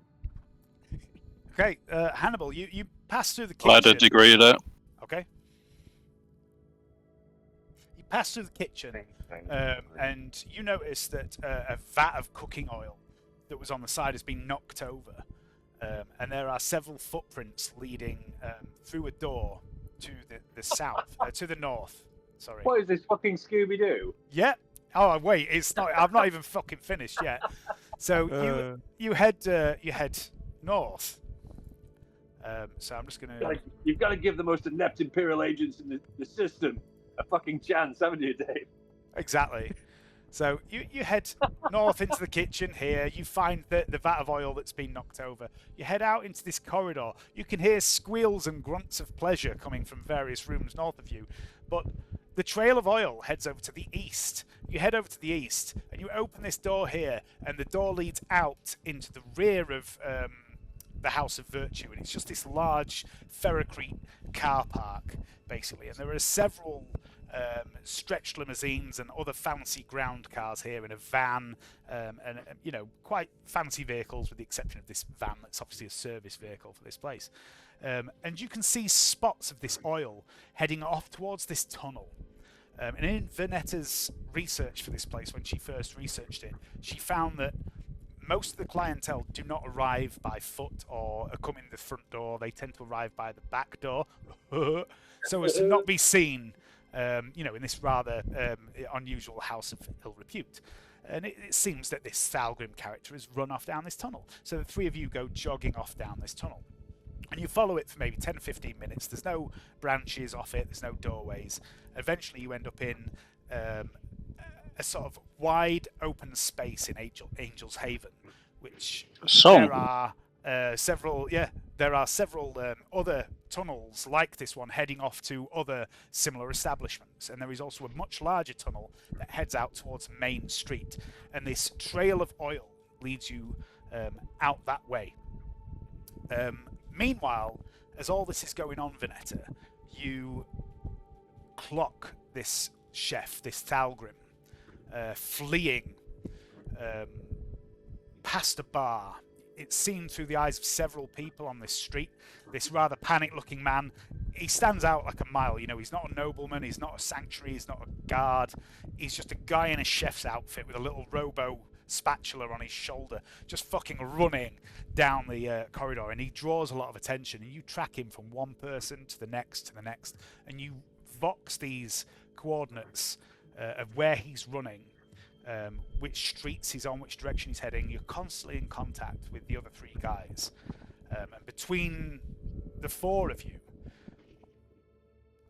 with you sort of giving directions as to where he's going, and Hannibal tracking him more physically as well, you begin to piece together a sort of a way of getting ahead of him. It's time to chef Hannibal's service just as good. Eventually, on the outskirts of Angel's Haven, not too far from the shuttle port, Gaius, Karrell, and Hannibal find themselves waiting at the opening to an alley. The three of you are standing there waiting, and you hear these footsteps pounding down the alleyway, and you hear laboured breathing, and you hear a man rushing down the alleyway towards you. What are the three of you doing? Him as it comes past. No survivors. You're gonna what? Sorry, Gaius, I didn't get that. You broke up again. I'm going to wait and then stick my metal arm out last minute and clothesline him and then stun him on the floor. I'm going to aim low, and as soon as someone walks past, kneecap them. Okay. I would like strength test from Gaius, and Hannibal, are you shooting his knees out? Yep. Yep. Strength test from Gaius. And Hannibal, can I have a shot from you? It'll be a cold shot for the knees. Don't think it matters to you, actually, does it? I don't. No. Is he running round a corner? He's running down an alleyway, and you guys are like at the alleyway exit, sort of, out of sight, waiting for him. Right, what sort of range then are we talking? Point blank. As he emerges from the alleyway. Are you aiming? Yeah, you can do if you want.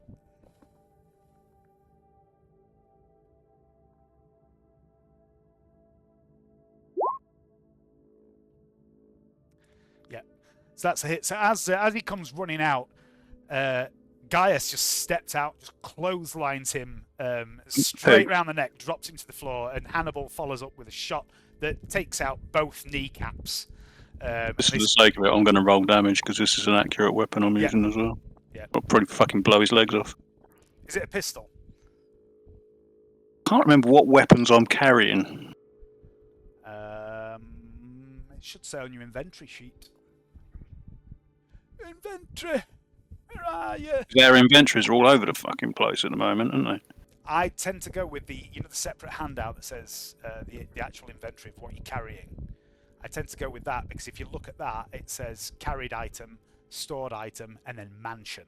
So stored item suggests it's back at the hangar, and mansion is stuff that you put So we've got a choice of an auto pistol, a Pax Factorum rifle, a grenade launcher, which could be interesting, or my executor pistol, which would literally blow his fucking legs off. We need him alive. Go with a rifle. Okay.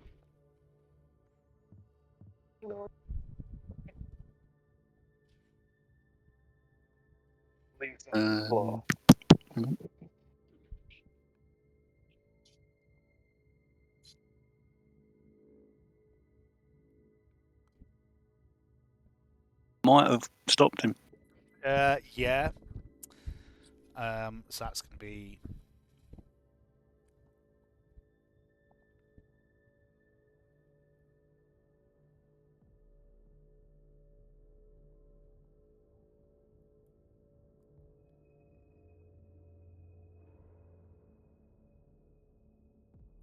You can declare non-lethal damage if you want as well. You aim at. I wasn't shooting to kill. I was shooting to stop him. So yeah, you blows his legs off. He's stopped as far as I'm concerned. You literally, as Gaius clotheslines him, his head snaps back, his legs lift up, and you just stood there with your rifle, and you don't even like move. You know, his legs come up in front of your barrel, and you fire at the exact moment his legs are level with your barrel, and they go straight. The shot goes straight through both kneecaps. He screams and drops to the floor. His legs are severed from the knees. He is literally legless. He will bleed out unless he receives medical treatment, but he's currently still alive, screaming in an alleyway. Karrell, not Karrell, it's Karrell. Like, the irony. The chef turned into a nugget in an instant. Oh dear. Right, he's down, he's yours. Sonic his legs straight away using the material off his other trousers. Quickly just rip it up and tie his legs up. I've got Medicaid, I think. Yeah, give me a Medicaid roll, please.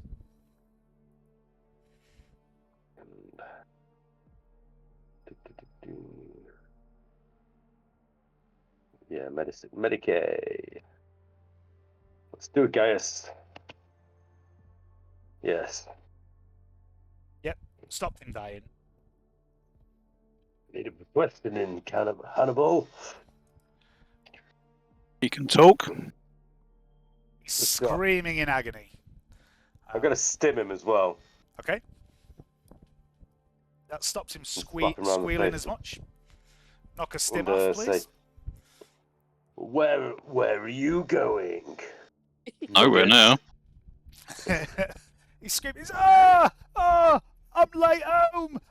Fucking hell, you kept us all past the end of my shift. My wife's gonna kill me. This is a no-running area. You violated. Violated code 741 of the pavement code.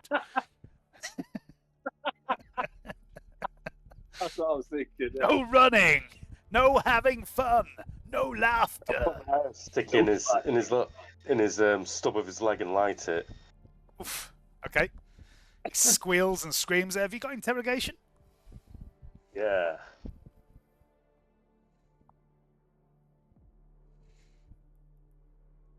I have. Have a plus 10 if, one of you can roll it and the other can have a plus 10 if you both have it. I've got intimidate. No, I've got intimidate. I've got inquiry. Did I get interrogation? Yes, I do have interrogation. What's yours on Hannibal? 32. I'm on 42, so do you want to give us a plus 10? Yeah.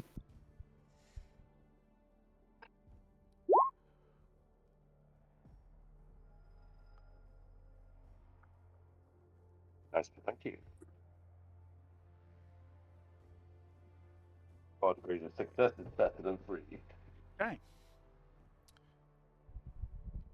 He screams as you stick a lit fag in his wound. He says, "Ah! He's a nipple cripple." Please, please, don't hurt me. Oh, I'll tell you anything you want to know. Just, you've got to get me to a Medicaid. You've shot my fucking legs off. I'm going to have to lower the kitchen sides. Put you in plant pots. At least you qualify for disability benefit now, son. For what? No, Pip's pretty hard to get these days. Especially on Grab the Desolium. paladin. We're so far out from the central administratum. It takes years to get approved. My son's autistic. It took him 12 years to get approved for Pip. Labour. He was working full time by the time he got his Pip payment through. He was on 40 grand a year and he couldn't get Pip. Bless him. Bless his little cotton socks. It's just socially awkward. He was telling you to feed that fat man, chef. Say again, sorry, Hayden, I only got the back end of that. Been telling you to feed that fat man, chef, down in the bottom of the Fucking fat man. basement Oh, amongst the birds and the bees. I fucking knew no good had come of this. This geezer come round one day. Was he thin? He was very thin, yeah. Was he Thin. tall? He was tall, yeah. Yeah. Describe him for me now. He was very thin and tall. Yeah. What's No his funny eyes? business. No funny business. I'll put the boot Was in. he? Ooh, Was he blue? Was he purple? Was he No, white? it was normal skin man colour. He was tall, thin What man. was his tats? Where Wore the a, fuck? wore a suit. His men called him Mr. Renshaw. Really sure. He told me Have a name. I had to make sure that food was to get down there, but never to go down there myself. The girls used to come pay me a visit once a week, for a bit of fun, and so I'd send them down there, and they'd take him his food. I didn't want to get involved, but the thin man, he was scary. Involved. So Mr. Renshaw. And what colour was Mr. Renshaw's hair? Eyebrows, beard. I mean, I think he was bald. I don't know. It's dark, little dark eyebrows. He didn't have no beard. He was clean shaven. Colour. Best not be serving us bullshit pie for that, and I'm gonna kick him again. Ah! Why would they do that? You shot my fucking knees out. Oh, please! I've got a wife and 4 kids to feed. Please don't kill me. Pick up on his legs and go and chuck him and goes, look, there's a leg up in life. Now speak.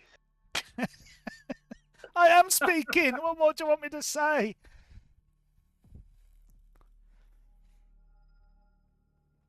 Renshaw, was it? Anyway. Oh, that's all right then, legless. You can go about your business. How am I going to fucking go about my Leave him business? there. He's like, I swear I don't know anymore. Please, you've got to get me help. Don't leave me down here to die. I've got a wife and 4 kids to feed. Something you're not telling me, Renshaw. I'm not Renshaw. No. Oh, Dispenser Psycho. Renshaw. When it comes in, Gaius, when did you get so weak? You like what it takes.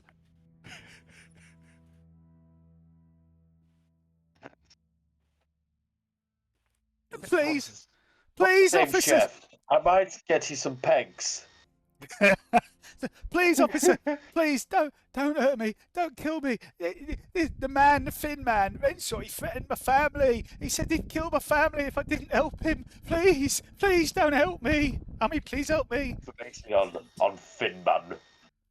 Finman Renshaw. I need it all. I told you everything I know. He comes round every now and again. I don't see much of him. He gives me a few thrones and tells me to keep sending food down to the basement. How does he get into the building? Who lets him in and who introduced you to Renshaw then? He turns up every now and then. It's irregular, like no pattern, and he sends a message. He sends a message over the Vox at his ear, and he gets me to make sure that Madam Webb and none of the other workers are about in the corridors, and he can go about his business unseen. His men stay in the car. I don't know anymore, I swear. Front door back of the building. You what, sorry? Front door back of the building. The back, nobody comes in the front door. We need him. We need him on board to do this sting. Yeah, let's take him back to the restaurant.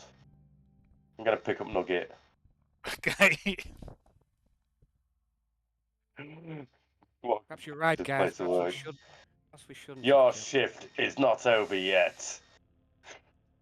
Oh, please, I've got a wife and 4 kids waiting for me back home.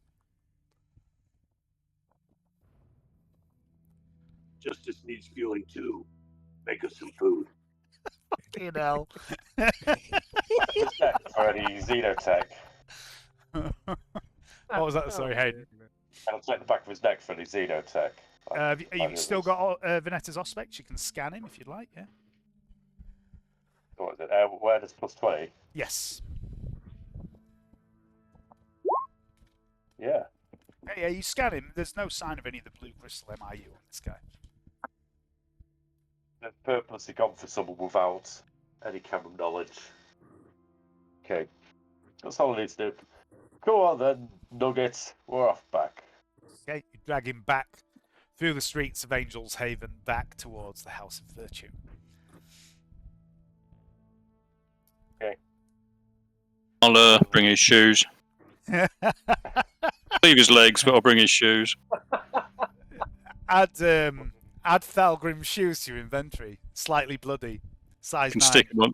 stick him on his stumps. He'll just look like he's got really short legs then. What is going on? What is going on here? Because that's the second pair of shoes that have been looted on this excursion. Vernetta took some earlier, so It just felt like the right move to make. I don't know. Just have to go with it. I feel like come by nowadays. These are up hive shoes. These are up hive shoes. up hive shoes. Wouldn't you take a pair if you could get some up hive shoes? Yeah, I suppose so. Yeah, they're pretty snazzy But shoes. we don't serve like Emperor Max down in the Underhive. Hannibal, They're all black market knockoffs. Hannibal, Thalgrim's size 9 up hive shoes. Probably a bit too small for Hannibal because he's a very big chap. Much too small. I imagine Hannibal's like a size 13 at the least. At least he's 7 foot tall. Right, okay, so you head back to the House of Virtue.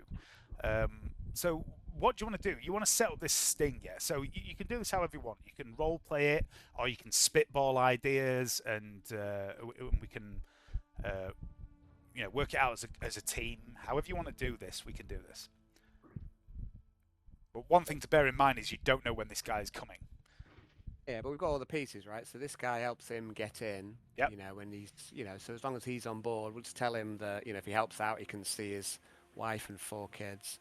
But but if he doesn't cooperate, that'll go very badly for him. He'll lose his arms. Yeah, we'll get you new legs. We'll tell him. You do actually have the power to do that quite easily as well. Yeah, but we won't do that, will we? Oof, that's mean. Maybe we should fly some bionic legs in for him. Quickly Yeah, move him on so he stands at the same height. It's going to look a bit sus if he comes down at half height to lead him downstairs. Oh, actually, yeah, that's a very good point. Actually, Damn it! I was hoping you weren't gonna. I was hoping you weren't gonna think of that. Maybe we could use like a blanket. I was already planning the scene where the thin man turns up and he's like, Thalgrim, I need to get downstairs, and Thalgrim's like, yeah, all right, Gov. I can. Stick a pair of trousers on him, sit him in a chair, fill the trouser legs up with fucking bunched up newspaper, and put his shoes on the bottom, which I've just conveniently taken. Problem solved. As long as you don't ask him to stand up. There's all sorts of things you can do. How quickly can we get new legs, do you think, Gaius? Well, You can quick, right? you can probably get basic new legs. Yeah, basic new legs you can get pretty quick because you've got Lady Pagney. The biggest hurdle is the healing process. Healing schmealing. which is Stick there's, them you on know, him. I can't tell you how long that'll take. It can be Or days. put some motorised legs on him. Someone can radio control him like a servitor or something. You've got a few options. Another thing to bear in mind. So you want to do this sting. I'm all up for this. I wasn't expecting you to do this, but I'm up for this. I'm here for this. I think it's a great idea. Tomorrow morning is Lord Siegfried von Morten's visit to House Rosa. So anyone who wants to go on that maybe doesn't want to be left behind on a sting. Also, you don't know how long this sting's going to take. So these are things you need to bear in mind. But at the moment, let's have a look. Where's the mission screen? So at the moment, we've got this screen that I've used a couple of times now, which is basically showing where people are and what they're doing.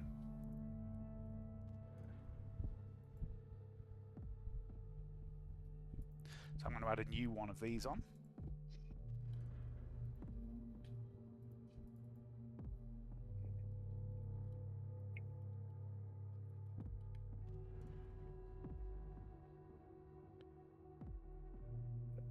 So there you go, there is a new addition to that screen that you should all be able to see. Obviously, taking out Sanchez is complete. Angel's Haven is technically complete. But there might be a little bit of weird crossover and stuff because not everything's finished yet with taking out Sanchez. So decide. I mean, this team that's here can stay and do this sting if you want, but if you want to swap people in and out, you know, this is something that might take some time. And if you want a specific character to be at House Rosa tomorrow, you're probably best not leaving them on this sting. So have a think about that, how you want to set up your team. Karrell's going to will stay as part of it. It kind of makes sense from a meta power gaming position to take Vernetta rather than Plex, but I kind of also like playing Plex for some reason. I don't know. Just Plex I think I'll maybe leave. It is a lot of fun. I'd like to leave Vernetta here, I think, and play Plex for next mission. Okay. It's up to you. Move people around as you want. Discuss it amongst yourselves. I'm just off to get a beer and have a wee. So what about you guys? Other Dave, what about your? Do you want to bring your characters across, or do you want to play your NPCs? Instead going for the Arbiter route down here, so we look like officials, me and Karrell. Yeah, so I think it's fine with everyone staying here. It's up to you guys. We can work something around. But I think I've only really got one character. No, you've still Silas? got Silas. Silas is back at the hangar, and there is also, at the moment, you had control of Serena, didn't you? Serena was going to go to the House Rosa meeting as Lady Pagny's lady in waiting. But I can do that. You can swap things around however you want because that meeting isn't. I'll be until lady in tomorrow. waiting. Yeah. Sanitary towel. Dave, what about you?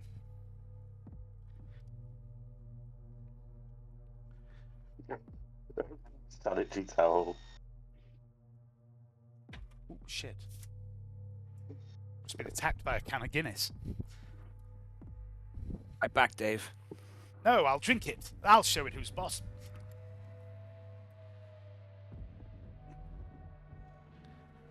I love this wireless headset. I can wander around the house talking to you while I'm getting a beer.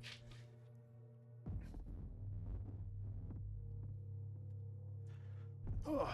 Right, Dave, what are you doing? Are you leaving Hannibal here or what? Have we lost Dave? I think he just might be away from keyboard at the moment. How dare he? I'm not worried, whatever's easier. Well, it's yeah, what character? Yeah, what it's entirely up to you. So basically, the House Rosa visit happens tomorrow. You've got plenty of time to get home or back to the hangar and swap characters round. There's going to be loads of time to do that if that's what you wanted to do, or you can leave people here. Also, there are people back at the hangar that currently aren't doing anything, so you can swap people in or out including the NPCs if there's anyone you want to bring with you. It's entirely up to you guys.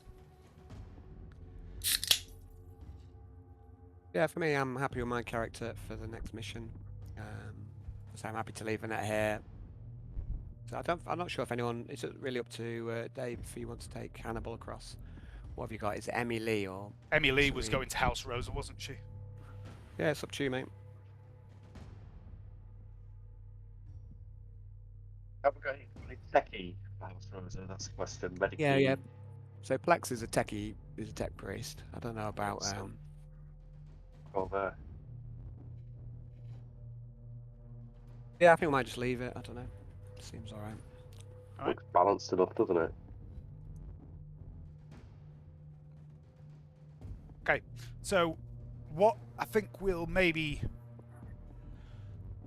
do there is we'll leave that there, and we will use Discord over the next few days to come up with plans for what you want to do in relation to this sting, how you want to set it up, and we'll come back to these characters next time.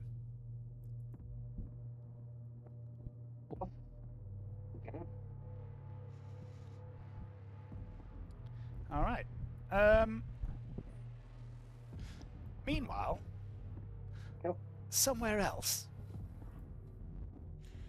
Where are we? Who knows?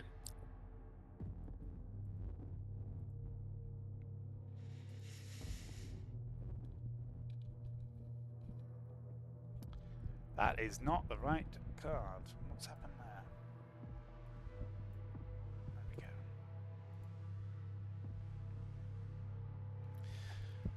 The reek of blood and gun smoke hangs heavy in the air. The dance floor, recently splattered in gore from the Spearaf's rampage, is once again soaked in crimson viscera, with several of King Sanchez's most loyal men laying in bloody chunks around the area.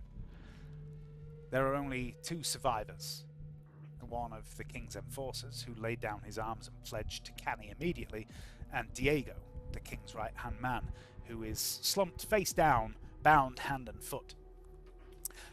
Lite stands guard over both of them, his bolt gun trained diligently on the captives. He's wounded, his face is peppered with shrapnel wounds, and his flak vest is torn in a dozen places.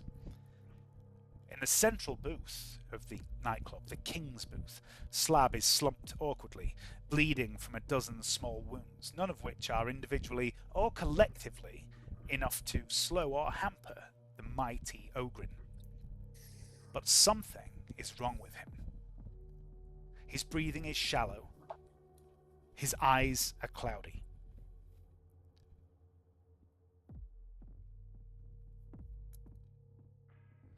By his side sits Esther Beatson.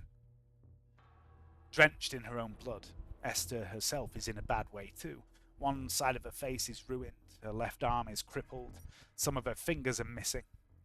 She somehow summons the strength to cram a shot of pain rejector into her own neck and does the same to Slab, with no effect. Santiago stands nearby. The young gangster and tech whiz has turned traitor, choosing to follow the pit fighter Canni over his previous employer of the last decade or so, King Sanchez. He watched his friend, Consuela, die tonight, along with many of the other Brotherhood who once he called friend, or, at the very least, ally. Some of them died by his hand. But Santiago has long held doubts about the King's plan to unify the gangs, to turn them into a legitimate, law-abiding operation. There will always be crime, especially in a city like Desalium Primus.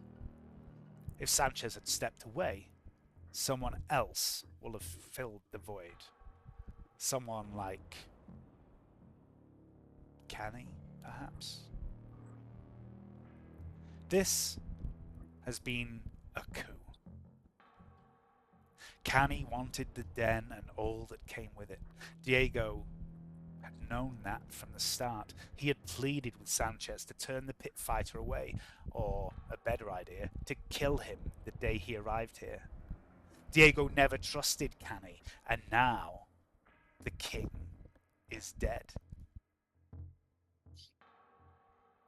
And so were many of the king's closest soldiers, minions.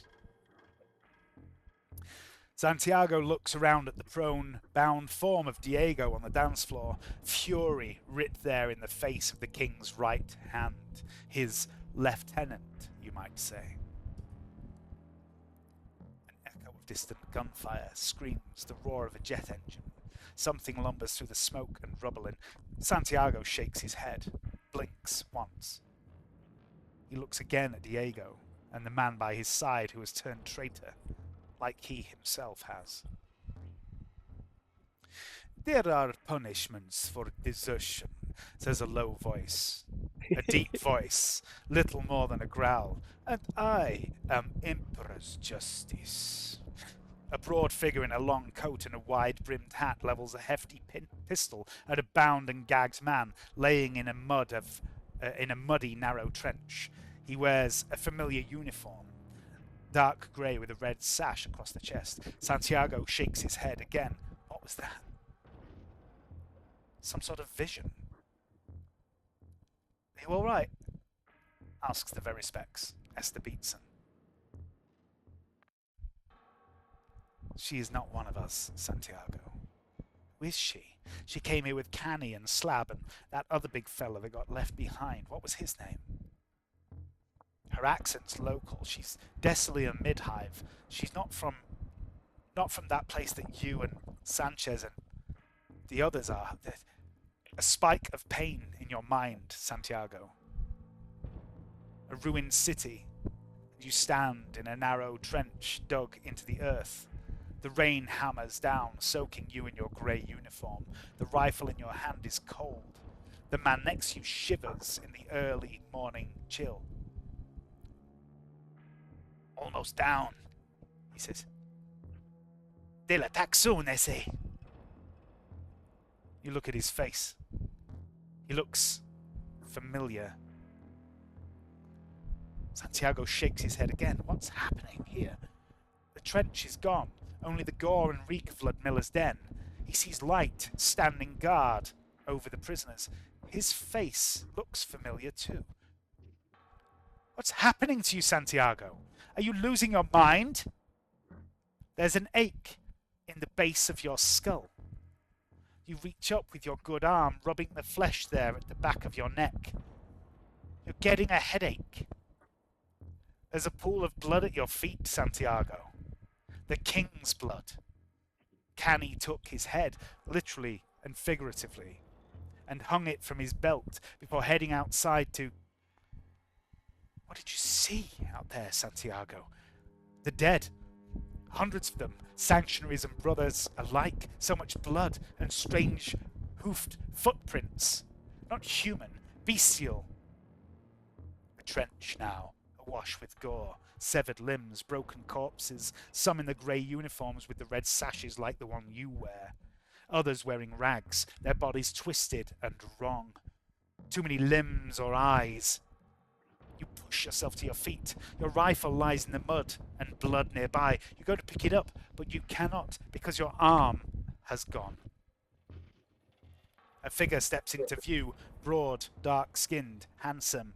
The king the captain speaks, but you cannot hear his words. You shake your head again, Santiago.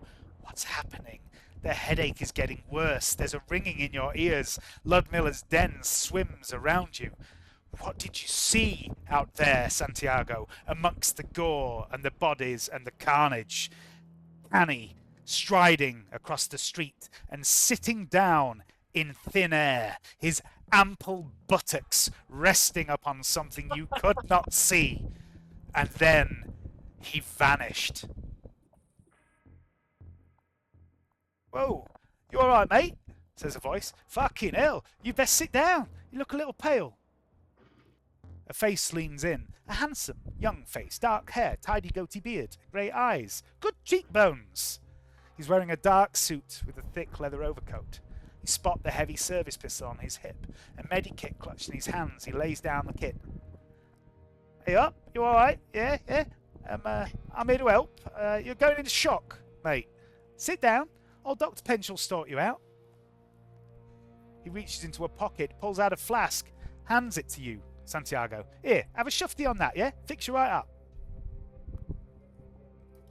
Are you taking the drink, Santiago?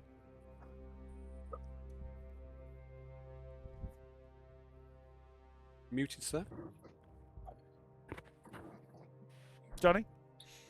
Oh, is it me? Oh, sorry. Is it me? Yeah, you're Santiago. All right. Okay. Oh, yeah. Yeah, it's just what I need to say. Okay. Make a Karrell's test at +30. Can you make it for me? Because I've got my phone in one hand and a bag in the other. Yeah, no worries. There's no way he could possibly. He's making a Caruso roll in real life. And a beer in the other. If only he was a mutant. Yeah,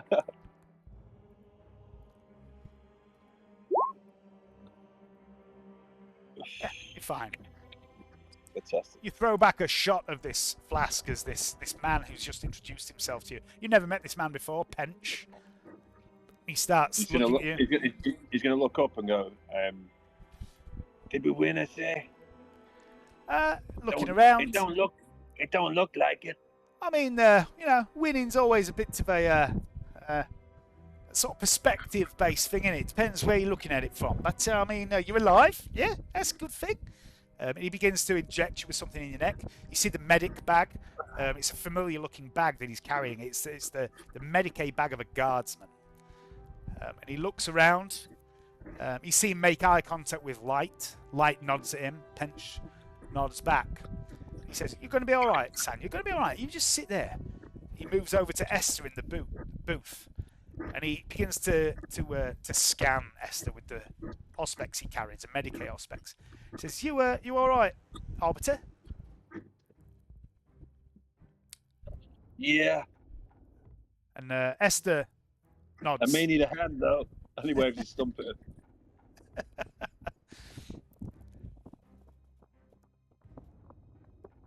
Esther shakes head and points to her belly. She says, "Oh, good, Doc. There's pain in my belly." She raises her uniform at the waist. Her abdomen is dark and swollen. Pench says, "Right, yeah, no worries. Internal bleeding, darling. Don't worry about it. We'll get you out of here. Don't worry, I've got you. You'll be fine. He injects something in her neck. She seems to relax. He scans Slab with the Medicaid auspex. "You hear me, Slab?"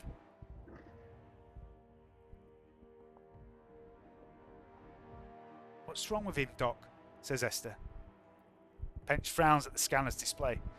"I don't know. I'll need to run some more tests to be sure, but I don't think he's hurt. I think he's sick.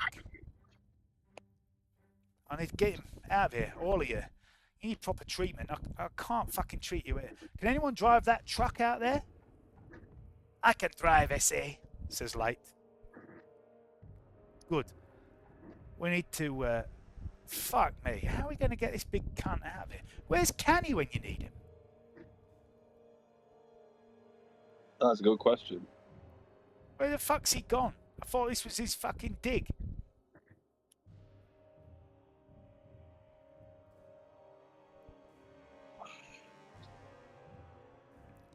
No? No one? Alright, what about Jarek? Anyone seen Jarek? Fucking hell. Right, okay. Look. We work together, we can maybe drag this big fucking lump out of the truck. Get him back to the hangar. See about doing some proper medical treatment. Come on. Let's fucking go. Takes some time, but eventually Santiago and Light, assisted by the surviving enforcer, managed to drag Slab out of Ludmilla's den, down the bloody steps, towards the cargo 6. Diego is thrown in the back alongside the Ogrin and the enforcer. Light takes the driver's seat, Esther and Santiago alongside him, and Pench climbs into the cargo bay, drawing his pistol, keeping it trained on Diego and the turncoat enforcer, and they begin the long drive back to hangar Theta 14B.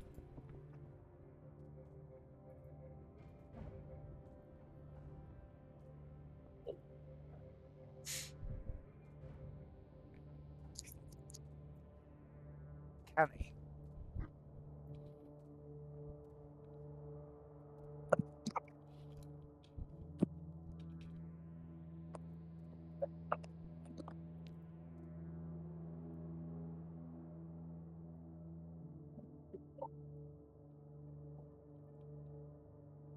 Find yourself seated, but not, as you might have expected, on a throne of skulls. Instead, you sit upon a rather expensive black leather couch, one of 3, surrounding a low table in an office, a rather luxurious office. Ahead of you, at the end of the room, stands a large marble desk, a cogitator glowing softly on its polished surface. Beyond that, huge armor-glass windows that stretch up to the ceiling, half a dozen meters above you. And the view beyond these armor-glass windows is a city, an incredible, gleaming city of steel and glass. But it is definitely not Desolium. It's too clean, too shiny, too new. You look over to your right. There is a single heavy-looking door of dark metal, and over your shoulder you see a well-stocked bar. You look around the room. There is 4 podiums scattered around this room, each holding a glass case with some sort of object on display within. There are a couple of other doors. Between them there is some sort of golden statue of something in an alcove.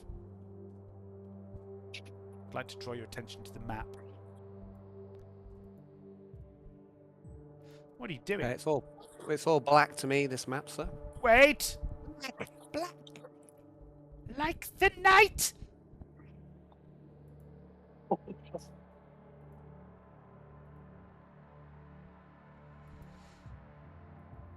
And he's gonna go. Fancy. Real fancy. Let me just pop the thingy on the map. Wherever it is. I have lost the thingy. Heresy cam, wherever you are. It's disappeared. Where's it gone? Nobody knows. There it is.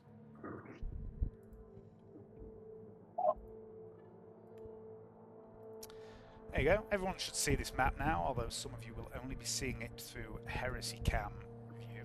It's turned everything off again. There we go. Can you see it now? Yes. I can see it just fine. Okay. What are you doing, Canni? I'll go up to the window and have a look out.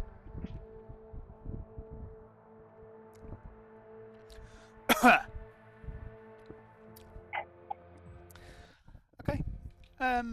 Give me an awareness test. As a native-born dweller of Desolium, you have never seen any other cities other than Desolium Primus. You've only seen Desolium from above the spires once or twice. You're pretty sure, wherever this is, it is not Desolium Primus. It's too shiny a city. There are aircraft everywhere. You don't often see that in Desolium. And you can see the dark silhouettes of dozens of orbital vessels, massive kilometre-long things in low orbit above this city. Again, you never see that in Desolium. You think you might not be on Desolium anymore, Dorothy? I see. I'm gonna say to myself, well, I've been in worse scrapes. Let's have a look at this this desk here with this computer. Can't read after all, but No. I'll have a look. All right, so yeah, you look at the desk. There is a small notepad to one side of it, this cogitator terminal that is powered. You don't really see any input devices. There's no controls for this screen. No, I don't have a play, mate. And although you don't read, you do recognise your own name, I'm not sure about it. and it is on the screen. And it is also on the stack of papers to the right-hand side. Canni, both of them say. And he's going to scratch his head. Doesn't make any sense. Going to say to himself. There's nothing else I can get from this computer. I don't really have, like I say, read, but I've got tech use. Now, there's Have a no look at it. obvious controls to this computer either. There's no seeming ways to manipulate it. Doesn't make any sense. What's this on the right-hand side behind this? There's like a bit that's outside of my vision, Dave. Yeah, it's just a door. There's a door here built into the wall. There's display cases over here. There is a bar down here. There's a big statue down here. Yeah, he's going to look at the bar and think, It's a trap. It's always a trap. I'll have a look at these display cases instead. Okay, there are 4 of them. Each of them display a different item. In one, there is an ancient-looking, primitive, blood-stained axe. Very simple-looking weapon. The next one along, there is this golden chalice, which contains a liquid of deep purple. The third, there is a small statue, which has a massive, oversized phallus hanging between its legs.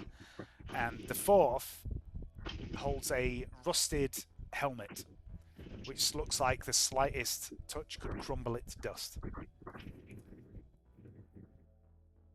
Let's see. Is it just glass that protects these items? Looks like armor glass. I'll try and get into this this first one with the axe. Okay. Make a strength test, please.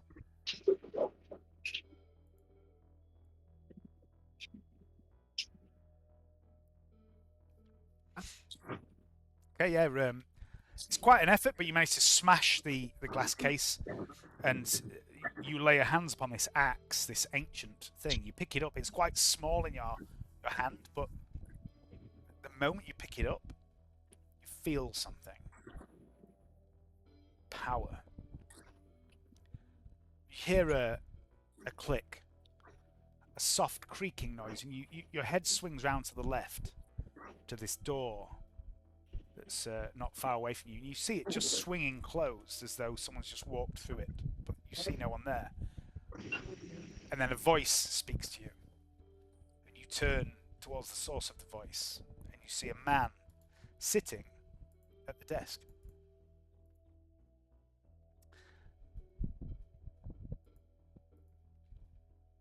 He says, "Apologies for the tardiness. Apologies. I do hope I haven't kept you waiting long. I had something of a sitch with a long-standing client. Silly business about a knife and large-scale bloodletting ritual which should be occurring." He takes a pocket watch out from his jacket, glances at it.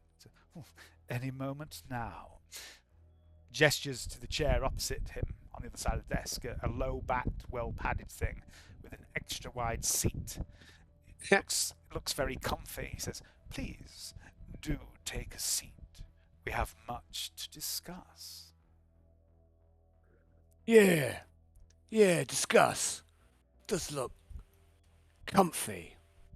I'm going to test the load-bearing capacity of the seat. It was a very comfortable seat. It's almost like it was built for your robust frame. What the bloody hell's going on here? How'd you get me here? What's going on? This isn't Desolium. No, it's not, and yet it is.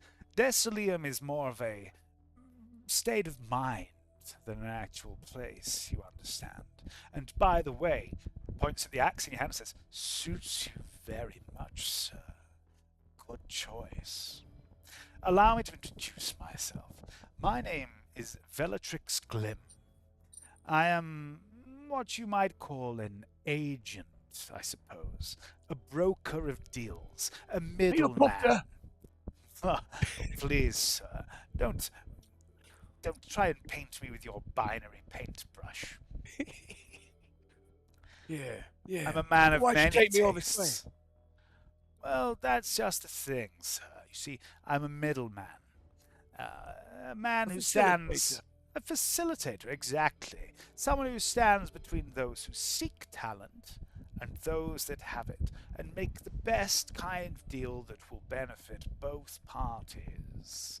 And you, my corpulent companion, you have it.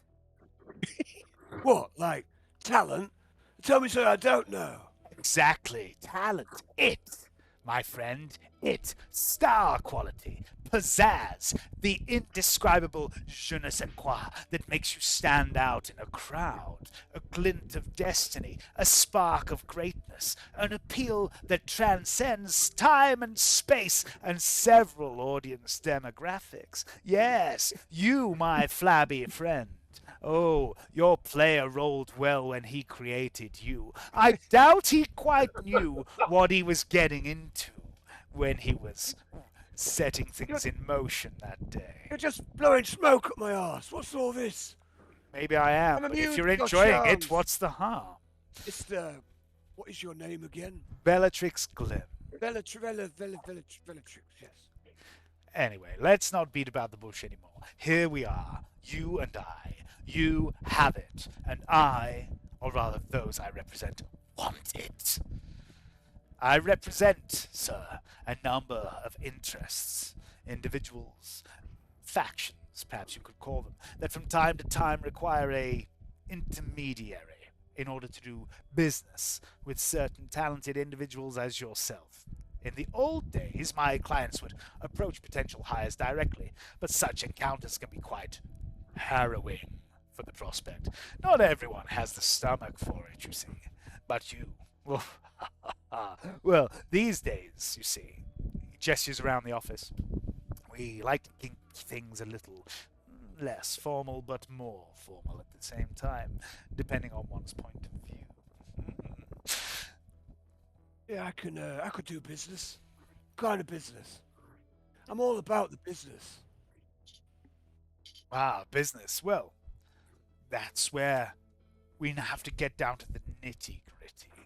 My client, or rather several of my clients, have had their many eyes on you for quite some time.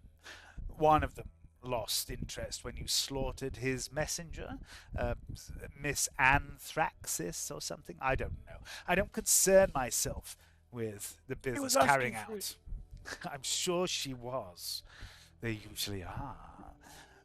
My business is to provide people with talented people that they need to facilitate. So, here we are. Cards on the table. First things first. 3363/10,000. Bit of a mouthful. I see why you went for Canni. Bit on the nose, though, don't you think? So, would you prefer for the contract King Cannibal? The Butcher, perhaps? Fatty Muldoon? The options are limited. Yeah, King Cannibal. King Cannibal, right. Yeah, I like the sound of it. That's my new name. Excellent. Branding is important, you see. Your name is your brand, and your brand is, well, everything. Well, What's the brand? What, like a burning, heated... Something like Iron. that. Look, yes, we'll worry about that later, Your Highness. But yes, I mean, branding, if that's something you want to get into, we can hook you up in that department too. So, as I said, there are several interested parties in regards to you and your talents. However, some of those parties of late have, their interest has waned, largely due to your actions and your clear preference for a certain style of work that suits a certain vibe or theme, call it what you will. That particular style is favored by one of my clients, and they have engaged my services to reach out to you and to make you an offer. The world upon which you, until very recently, Dave, you're stood. breaking up a little bit there, buddy. Yeah, you're breaking up. Sorry. Man. Yeah, so I'm getting most of it. Large majority of it, but not all of it. Wait a second. Maybe Wait. it's your fan. It might be your fan, like, or sensitivity or something. But... Let me adjust that for a moment. How's that? Well, yeah, let's give it a try. Let's see. Let's see how we're Sounds going. good. Just a moment. Let me. Hello. Right. Let's put that there. Right. The A world red upon sim or a which. blue sim moment. Yeah, pretty much. But they're both red stims. The world upon which you, until recently, stood has reached something your Imperial friends would call an extremist moment. A significant moment in the oddly brief history of Desolium is about to occur. I'm not privy to the details of this forthcoming event, so don't attempt to pick or eat my brains. Ha ha ha ha. All I know is that it involves a number of factions that will be competing with one another, and my client would like to be a part of that from the get-go, from day one. However, my client is not in a position to intervene directly. They have, as I'm sure you understand, a great many plates spinning, fingers in pies, choose your idiom, really, and so they rely on third-party assistance, people like yourselves, talented individuals who can get things done. I can intervene. Good, good. They've been watching you, Canni. Sorry, Your Majesty, for quite some time, and they like what they your see. grace. Your Grace, fine, we can have that on the contracts. He pulls out a small notebook, makes a note of that, says, they actually asked me to mention a few of your career highlights. He flips through a few pages and says, the slaughter, general all-encompassing slaughter. Good so far, they think, but you could maybe dial it up a notch, they say. The killing of Somnus Halbrel, they liked especially the ripping out of the spine. Nice touch, they said. Not so keen on what you said at the time. Skulls for the Golden Throne? Perhaps as a slogan, it needs a little tweaking, a little refinement, perhaps. The killing of Anthraxis, whoever that poor woman is. Now, this one appeared to amuse my client greatly. Said something about you had hobbled a rival, ended the race before it had even begun. They liked it. Murdering your own family, that gets a big gold star. Interesting choice. Seems like you might have been led into that one a little by another party, cajoled, so to speak.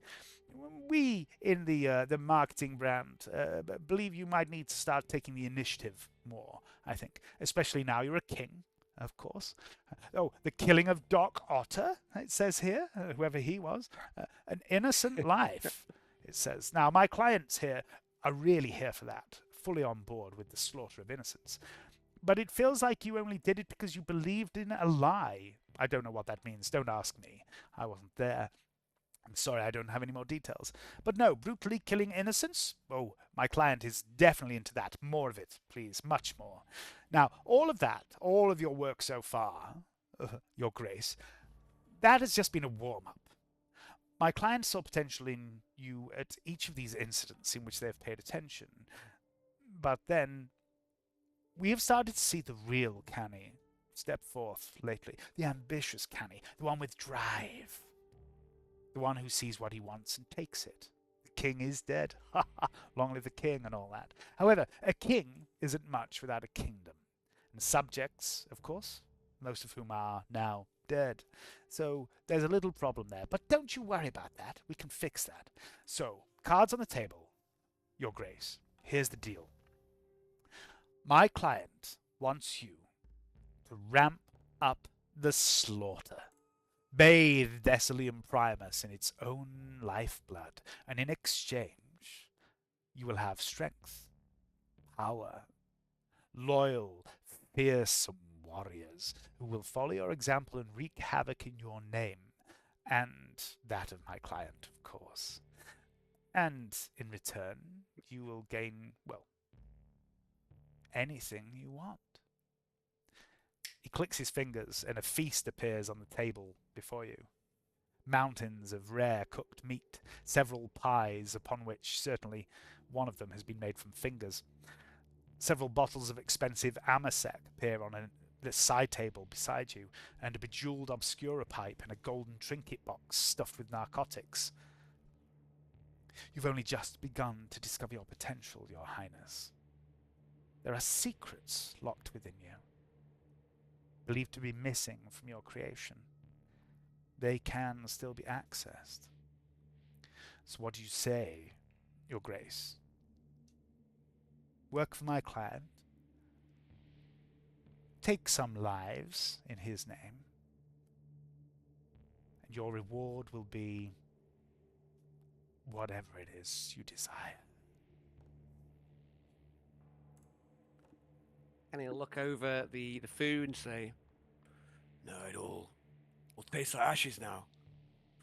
There's only one thing I want. Seraph, save her. As long as she lives, as long as she's okay, as long as her soul is saved, that'll be enough. You've already got her. I know it. Just let her be okay. She means a lot to you, Not this fortune. Seraph. How do you see your relationship with this Seraph? Is it a peer, someone you look up to, a sister, a lover? Family. Family. Family. Family! This I understand. I too have a family, Your Grace.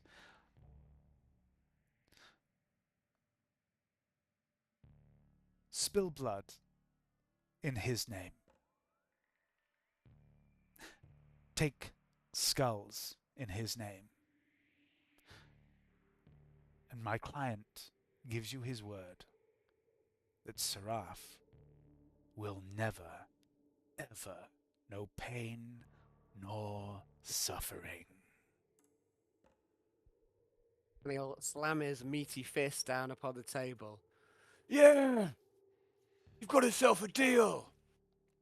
No pain. She's gonna be alright, right? Oh, she'll be fine. Absolutely fine. Okay, so with that, Canni will take the Obscura pipe. He's gonna pass his hand over the table. Hit on his palm. Got yourself a deal. What's the rough? He takes your hand very effeminately, tries to avoid the spit, shakes it. He says, "Excellent. You have only just begun to unlock your potential, Your Highness. The secrets locked within you, believed to be missing from your unusual creation, can still be accessed. Allow me to demonstrate." He clicks his fingers. In a dark alleyway somewhere deep in Desalium, you crouch over the body of the fallen assassin, Susie Suzuki. You take up a severed arm Yum. and you take a bite. You stand in a dimly lit office, sparsely decorated. A woman sits behind the desk. She has a cold, haughty expression. Golden blonde hair pinned up high on her head. She wears a plain black body glove. Mesmeron. "I need help, Miss Suzuki," she says. "My team have been compromised, and their general all-round incompetence has led to a raid upon my base of operations on Desalium Primus. I will need you and Lieutenant Jarek Cross to head down there and watch over the child. Keep him safe. If there is another attack on your home, Thomas is your priority. You get him out, you get him safe. Protocol exactus extremis. Understood?" "Yes, mistress," says Suzuki. "Additionally, there is a traitor in my entourage. I want you to get rid of him." Mesmeron slides a hollow print of the image of a man across the desk. A small, delicate hand picks it up, the hand of Susie Suzuki, and you watch through her eyes as she looks at the image of the man, a little ragged looking, with grey hair and grey beard and a weathered face. "His name is Coburn. Praxis Coburn," says Mesmeron. "Kill him. I don't care how, but don't let the others know. Make sure they don't find the body, especially not Mortalis. Can't be doing with his dramatic outbursts again." "As you command, mistress," says your voice. "I am eager. I obey." The Spartan office is gone now, replaced by the plush one and the man offering you the deal. There's more, he says.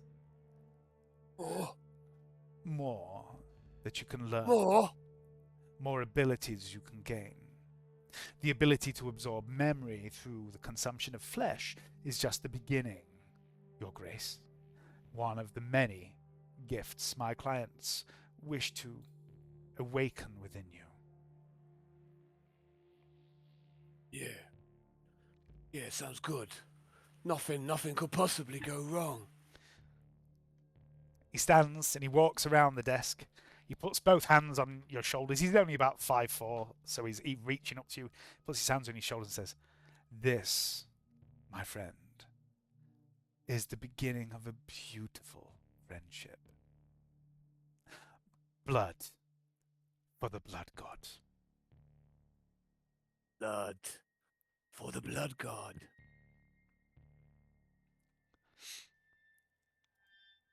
Darkness, then.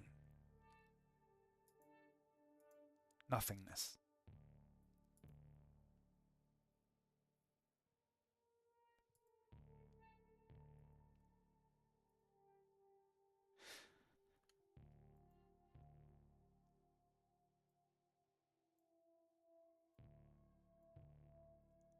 Just a moment.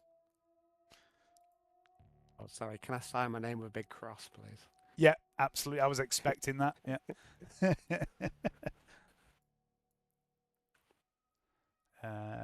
Let me just sort this out. Nope, that is not the right thing there. That is.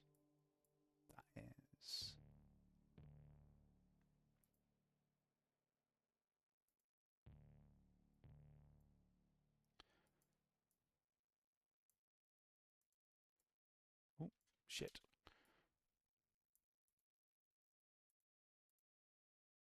All right.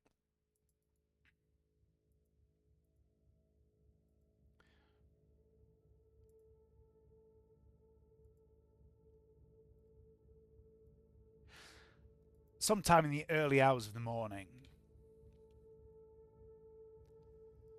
the Cargo 6 pulls into Port Gaia, drives through the smog-laden landing pads, weaving in and out until it reaches hangar Theta 14B. Pulls up inside the hangar, the doors open.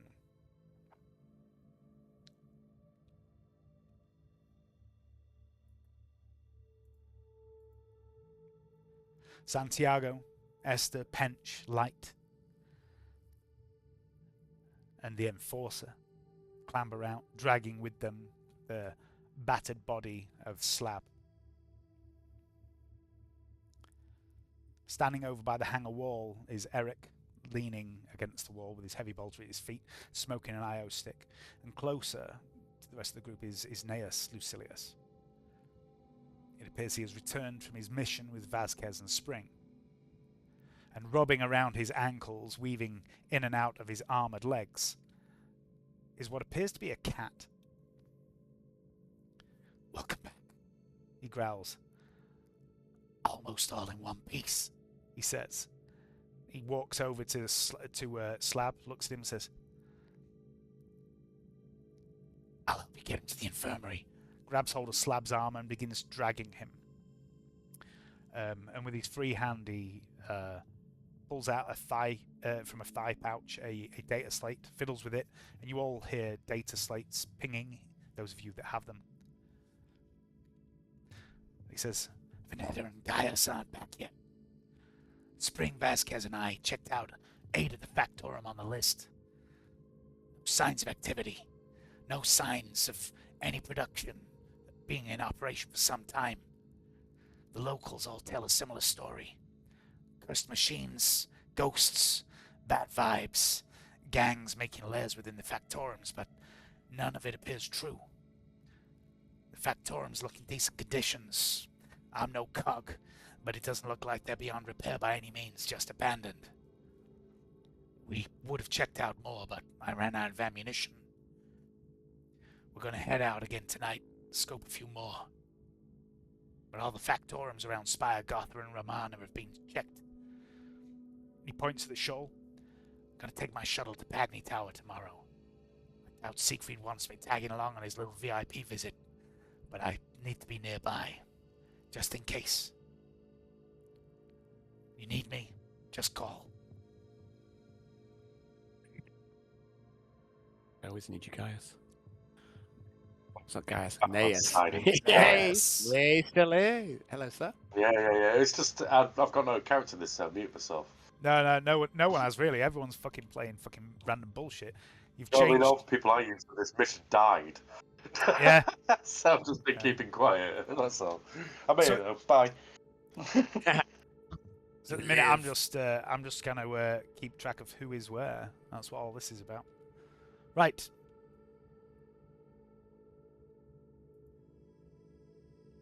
So now we get into sleepy bee-bye time. So let's have a look.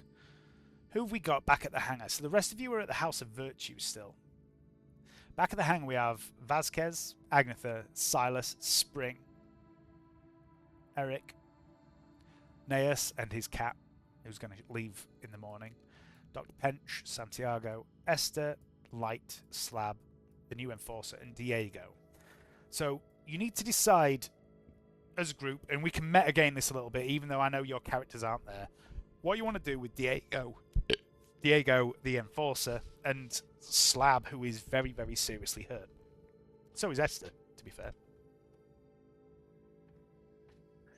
Yeah, I think they both obviously need as much attention as we can give them. I know it's not ideal where we're at, but surely Pench is on them too. That's the, Fair enough. new thing. Diego, I don't know, we need to find somewhere to, to imprison him, so I don't know what we've got going here. Prison Diego in one of the lockers. Let's put him in a cupboard. Yeah, just put a... Right, so there's hardly any room to move. Yeah, it seems a good idea today. Outside the locker, so it heats up, so it's half cooking, keep turning off, and we can torture his way through victory. Oh, Diego, it's back in the cupboard for you. So there's a couple of places in the hangar that you could maybe use as like a not long-term prison cell, but a temporary place. Dave, hello. Can we metagame a little? Yeah. In this situation, you can. Yeah. No, what I'm referring to exactly is I wouldn't mind sending back a few bits of gear that we got from the raid. Canni would do it, but he's not there at the minute. But there's definitely a few bits and bobs that are more useful to the group, let's say, than useful to the people who are there, which is not hardly anyone now, right? Oh, what you mean from the raid on King Sanchez's turf? Yeah, specifically for Johnny. There's a load of good gear for Johnny, for example. So as far as I'm concerned, the gear that you took from King Sanchez's from Ludmilla's den has come back with you here. Cool. Yeah, that's all well and good then. I'd say Siegfried's already gone out on his mission. So Siegfried's only at Pagny Tower. He's easily accessible. You've got Neas here with a shuttle who has clearance to land at Pagny Tower. So this is what I was saying earlier about if you wanted to swap people around, you can. Neas will happily drop people off and you can move gear about. So yeah, you can metagame a bit with equipment and stuff like that.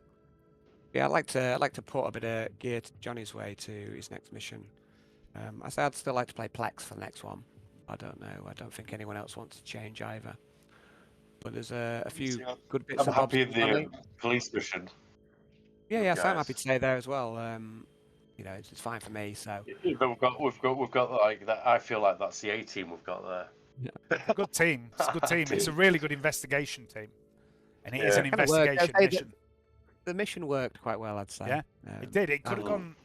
I was prepared for a lot of things to go wrong, and you did really well with your rolls, and nothing went wrong. I was prepared to have a team of sanctuaries come in and all sorts, but I felt like we did all right on that one, just to it was good. Get the right people. Like I say, that as an investigation team is really strong. You've got Karrell and Gaius as arbiters, both really good investigating in the right situation. You've got Hannibal, who's a good tracker, Vernetta, who's a tech head, you can deal with most stuff. He's no doubt with all those things anyway, isn't he? He's a bit of a jack of all trades, so he can usually help out on most people's thing, even if it won't be the best of things, but he's there to back up. He's a skill monkey. Yeah, he's a skill monkey. Yeah, so if you want to send gear to Siegfried, you can do that. That's fine. Yeah, I think we'll say we're gonna. I can do that out of game, Dave. We have a load of gear we'd like to send on. But, I think character-wise, I think we're good, as far as I can tell. He's kill that anyway, isn't he? So he can have a lot of gear. Yep. So we've got 2 things to do out of game now. We've got to set up the sting, and we've got to transfer some gear about. So other when things. You say it like that, I just keep thinking of bloody Smack. Yeah, that's basically. Everybody used to all got that gear in Scuddy, didn't they? I've just been transferring some gear about, man. Country lines. So the other thing, Diego. How are you going to keep Diego? We're going to put him in a cupboard. Right. So I'm going to put Heresy Cam on. Heresy Cam's always good for a laugh, isn't it? Let's have a look. Where's Heresy Cam? There's Heresy Cam. Onto the hanger. Heresy Cam is here. Right. So everyone should be able to see the hanger map. No, with the curtains. I cannot. Yeah, I'm in the curtains. Are you in the I don't mind curtains? being in the curtains. It's not the worst place to be. No, it's not. There you go. You should be somewhere else. So this is the hanger. You should be able to see it now. The hangar is fully explorable, but what you're looking for is somewhere with only one door, right? Cupboard is what we're looking for. So yeah, a cupboard. So there's a couple of places. A locker. So one of them is here. This is an equipment store for aircraft that was stored in the hangar. There is currently nothing in here. There is just a big armored door and shelves inside. Okay? Perfect. All of them put them in there, like So that's one place. There is a second place here, which is also it's a little bit smaller. There's no shelves in this place. The door is probably not quite as secure, but it's secure enough. Most people aren't just going to be able to break through the door. It's a big, heavy armored door. There is also 2 very small chambers which don't have anything in them, and it's kind of hard to figure out what these spaces ever would have been used for. One of them is over here. Currently, Spring is sleeping in there all by herself, curled up on the floor. That has a normal door on it, which could be locked and reinforced or whatever you wanted to do. And there is another room that is very similar right next to the medical bay, which is down here. So they're the 4 best locations probably for trying to secure someone. So what would you like to pick?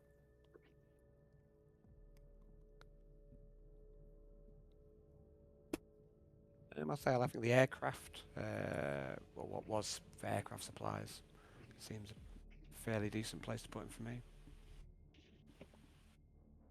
Yeah, let's maglock him to the walls with like magnetic handcuffs. That'll be just make sure he doesn't escape.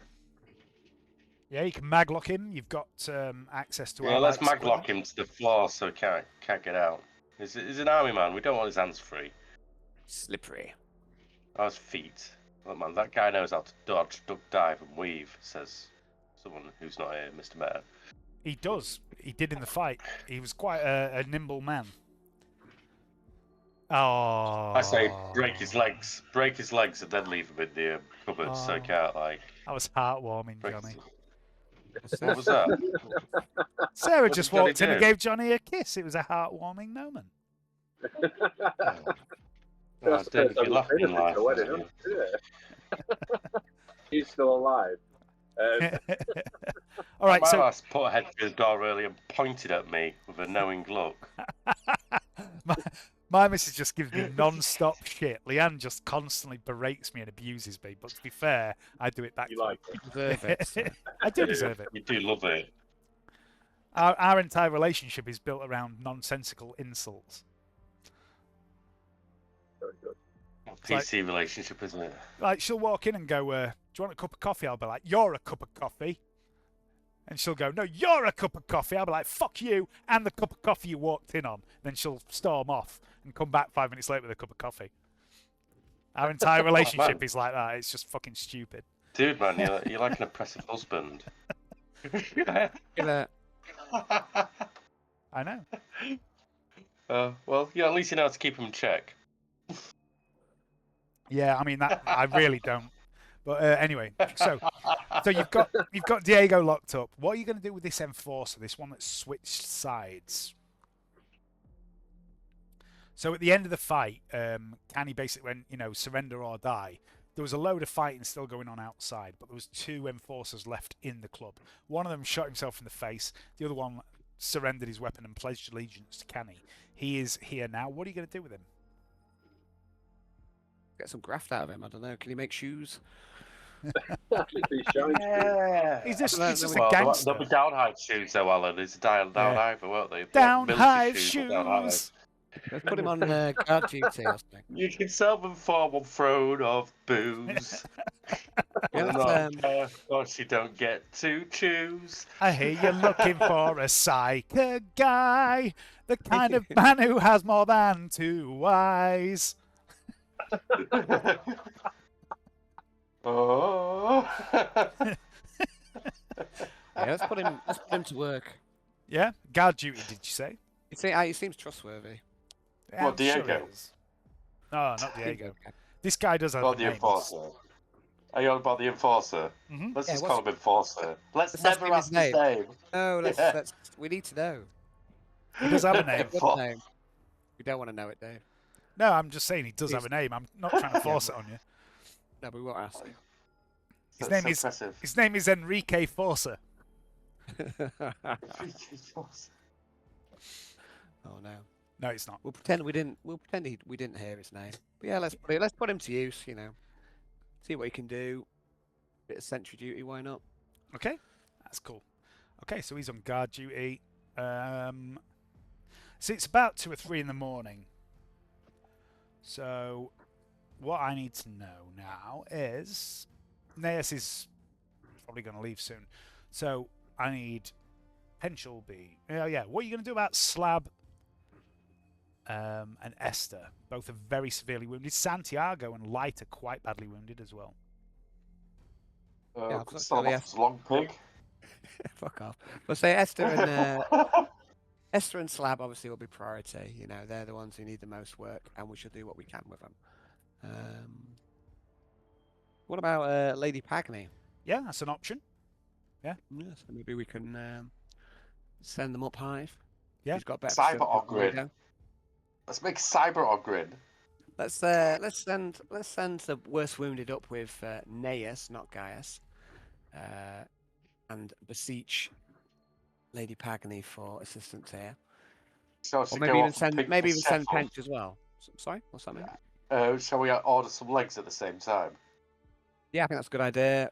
See if we can do a round trip, get some legs. Some low-grade quality legs, like the cheapest reclaimed shit you can have. For the chef. Shortest recovery time, yeah. Yeah, for the chef. We'll do it. In fact, let's make sure they don't match. Just make them really short. So Let's give them 2 different shoe one, sizes. Yeah, one longer than the other. Definitely, you have to do that. Yeah, and a different shoe size each. So I was buy 2 pairs of shoes, up Hive shoes as well. Hive shoes. What's wrong with you, Hayden?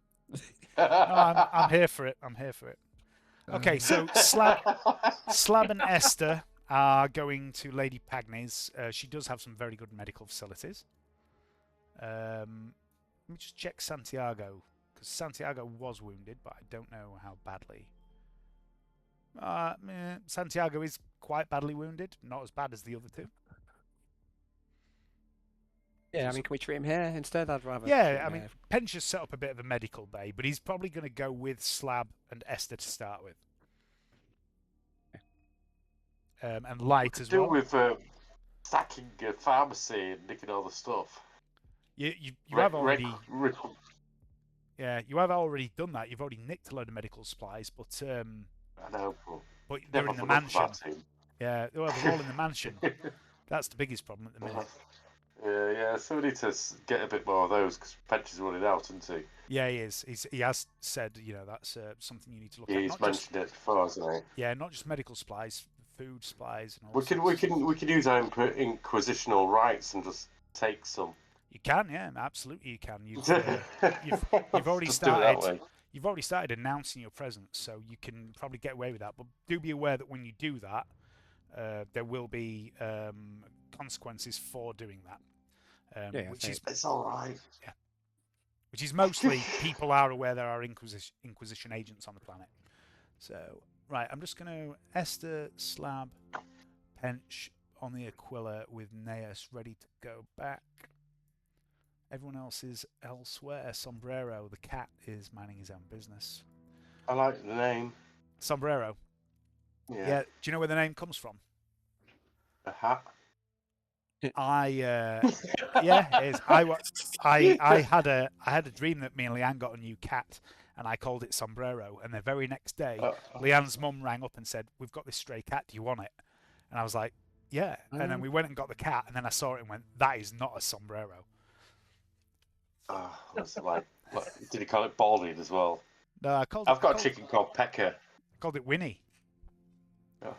Winifred Manchego Postlethwaite III. Is her full name. Winnie Manfred Postlethwaite III. Winnie Manchego Postlethwaite III. Perfectly good Winnie name. Manchego Postlethwaite III. Every time I say Winnie it, Leanne Manchego just shakes her head. III. Come here, Winnie Manchego Postlethwaite III. It's a bit of a mouthful calling out the back door. Or Lady Winnington. She likes that. I don't know people could shout out their arseholes, actually. I shouldn't say that. Only people can do that, mate. I know. My dude just goes. Okay, so that's all that done.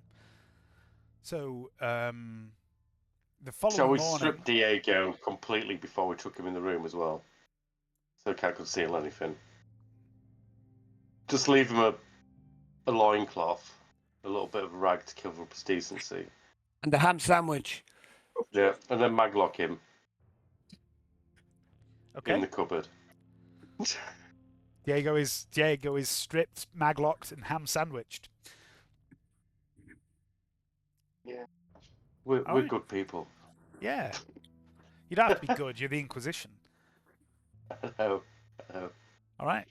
I can't believe everybody else has done the killing tonight. What's our place? Missed that, guy. Sorry, you were talking. I was saying, like, when an actual proper inquisitorial team turns up on this planet, we're fucked. Maybe there's one on the way, Johnny. I know there is. Have your fun now while you can. I know. Yeah. Till some of a mask turns up and some of a deep Jamaican accent. I never know. Oh yeah, I forgot about that. Yeah, a proper inquisitorial team, including Dick Pincher. We're the professionals. We're gonna sort this shit out. We're here to fix it all. We'll stag our way to We're gonna victory, man. Don't resist. We are the Inquisition. Fantastic. Yo, man. We love you too. Right. I just need to do a quick tweak here. Esther, Pench, Neas. That's right. Yeah. Okay. All right. Sure. Dick will probably die of space clap before he gets there. I do really want to do like a 2-session side venereal disease of Dick Pincher. Like, I've got how many which diseases we have? How many venereal diseases has he picked up along the way? Honestly, right, I want to do this side mini quest where a 2-session episode that is just Dick and Vlad on a ship on their way to Desalium, and like there is the potential to learn so much and do so much, but also there's the potential just to be a pair of dickheads, and I really want to play it just to see what you do. I think it'd be great fun. Well, I'm Dick, man. It's been a long time. It has. Yeah. I don't know, maybe I think your dick's a bit rusty. Ooh, I've not been doing no servitors this time. Mon. I'm looking forward to that, mate. Yeah. It seems to have been a long time ago that this decision was made. Yeah, it's Yeah. very close. I'm really looking Very forward close to to happening. Dick, actually. So Well, next up, Dick's been a while before it's been a while since it's been out. Jesus Christ. Next up, what's going to happen next in the game? Never mind all that Dick's bullshit. unleashed on the world. Is the fucking hell. Mr. Liam isn't ready for Dick. I've lost control. What's going to happen next is the visit to House Rosa. So, as a recap, about 3 years ago, in game 4 days ago, Siegfried requested a visit. I'm not even joking, that's about right. Siegfried requested a visit to House Rosa after figuring out that, House Rosa is possibly the crux of a lot of shit that's going on, and maybe Felroth Gelt is a part of that house. Siegfried requested a visit to House Rosa and was rebuffed instantly. A few days after that, it was Lady Pagny's birthday. Lady Pagny's dad and this Lord Atherton Rosa, who is the heir apparent to House Rosa, turned up at the dinner and said, "Hey, everything's going to be great now because Lady Pagny and Atherton Rosa are going to get married." And then Atherton Rosa basically turned to Siegfried and said, "Oh, you wanted to have a look around my factorums, right? Why don't you come and visit the spire? I'll show you round." And he seemed like a very nice, charming young lad. But he is a young lad. He's only in his 20s, so he's like half the age of Lady Pagny. And basically there is an arranged marriage about to occur between Lady Pagny and Lord Atherton Rosa. But you have been invited to Spire Rosa, basically because you are unofficially a part of Lady Pagny's family. And he has said, I know you wanted to have a look around the Factorum. Daddy wouldn't let you do that, but I will. So come on over and have a look. So he's invited you to go there, to have a look around, and tomorrow that is what you're going to do. So what you need to decide is how you're going to approach this, what you're going to take, how you're going to dress, all this sort of stuff. And I'm not going to try and be opaque about the this. Royal Ascot. Yeah, so like I said, I'm not going to try and be opaque and antagonistic about this. I'm going to try and help you and guide you as the GM and the master of all things.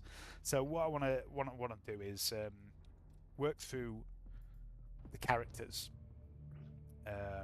one at a time and work out what you're going to take out of the gear you've got, and how you're going to look. So you can change your appearance quite significantly because you've got Lady Pagny's resources. So to start with, what I'm going to do is I'm going to create a new page here. That's Chopper, Johnny. Oh, you're decorating the Death Sword, are you? Yeah, I'm just doing some gel pen on it to make it more metallic. Nice. You know that necklace you passed us? Yeah. Looks awesome. It's like the finishing stuff to my kit. It's really nice, apart from red paint, maybe. And you. It's all about the accessories.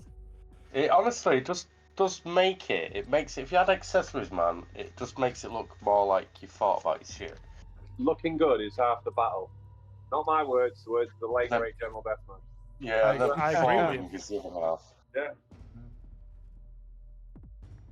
Anyway, I look like a crazy fucking gimp. So. To be honest, you literally. And your costume is not bad either. Hey! Sorry. Right. I've been burnt. Right. So to start with Plex. Let's start with Plex. Like a stone to the face. So Johnny, Yeah. this is your mission. This is Lord Siegfried von Morton / Siegfried Rain's mission. So you can veto anything. Anything any your players want to do. If you don't like it, you can say no. You have control over this mission. You haven't really decided what the aim of this mission is. All you've decided is you've been invited and you're fucking going. So that's something to bear in mind. That's something to maybe discuss amongst you as a group. So let's take a picnic. Let's do it. Food will be provided. Don't worry What about it. sandwiches shall we prepare? Cucumber A and flask. watermelon. Show us. Can't trust the water. So let's start off with what gear you're going to take that you possess. Being a part of the Inquisition and having access to the arbiters and the nobility, you might be able to request other gear if there's things you don't have that you would like. Use your imaginations, by all means. So let's start with Plex, just because you're at the top of my list. What are you wanting to take with you? How are you appearing? That sort of stuff. Is Plex a rat guy? Yeah, Plex is rat guy. Yeah. Yeah. He's a Magos. He's not a Magos. He's a member of the biologists faction of the Mechanicus. A Ragos. In terms of how I'm intending to go, it's just the same as ever. Like, I don't see why he can't just be, like, let's say, a technical advisor. There's no point trying to hide what he is, because it's pretty obvious. So he's just going to take all his gear and, dress how he normally does. But in terms of requesting stuff, I don't know, is there anything he can request to increase his rat potential, let's say? Number of rats, the quality of said rats. So, some extra resources. Got any metal? I want to make some rats, please. So you probably don't have time to get better quality rats, but you certainly have time to have more rats with these tiny cranial augments that Plex favors. So yeah, if you'd like some more rats, you can have some more rats. Yeah, so we'll just request additional resources that way. Okay. So Serena's a handmaid, yeah? Yeah, she's basically a psych or assassin. All right. Hand jobs around. So not that sort of handmaiden. So Plex, I would like Plex to make some sort of fellowship-based test at +10.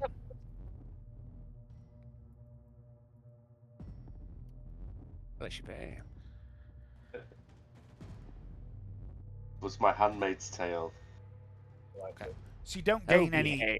You don't gain any additional rats, Plex, but you already have a certain number of resources because you've requested some. If you'd have made a good roll on that fellowship roll, you would have had more reinforcement rolls. So as it is, you have 2 units of more rats. Can I make a reroll on that? If you want. Yeah. Might as well have a So go. basically, you have 2 units of rats, don't you? You have the boys and you have Jerry. Yeah, like the more mob rats. and the... Yeah, more rats is the ability to replace them when they die. So you've got 2 uses of that at the moment. Yeah. So you don't get any more than that. Still a shit roll. You still have the ability to replace 2 units of rats during the mission. Lord Siegfried von Morton.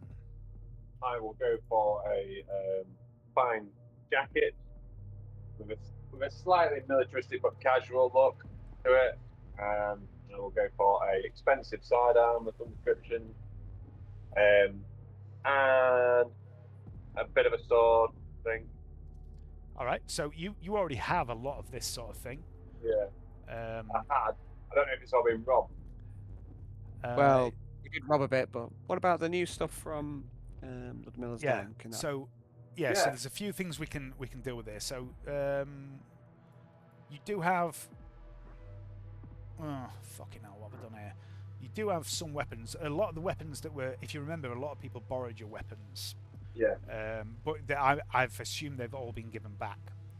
But there are a lot of your weapons have been left behind in the mansion. So there is also the loot table. Yeah. So we'll go through this. So to start with, what we've got equipped. Siegfried. Why have you got that? Just a moment. That is not right. You do not have the Ace of Spades. That's on Karrell. Yeah. Oh God, I know what's happened here. I've accidentally got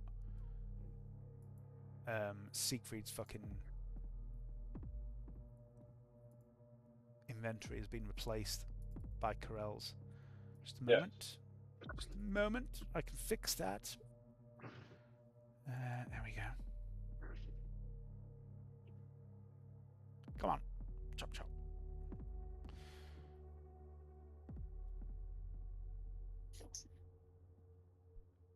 Where's Siegfried?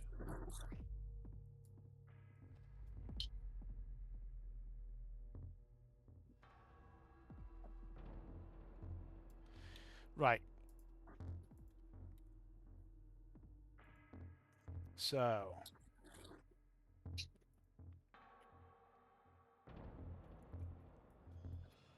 Should be able to see Siegfried's inventory on Roll20. Oh.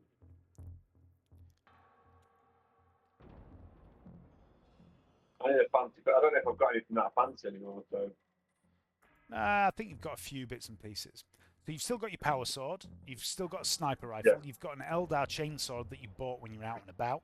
You've got a hardened body glove. And all sorts of nonsense. You've got a hell pistol. Yeah. So if you look in that inventory handout that I've just shared with you, that whole left-hand side, that is basically everything that's available to you. Okay. That you've got. Also, there is this new loot that Alan has basically made sure gets back to you. Okay. Which is here. You should also be able to see that. Cool. Have a look through that. And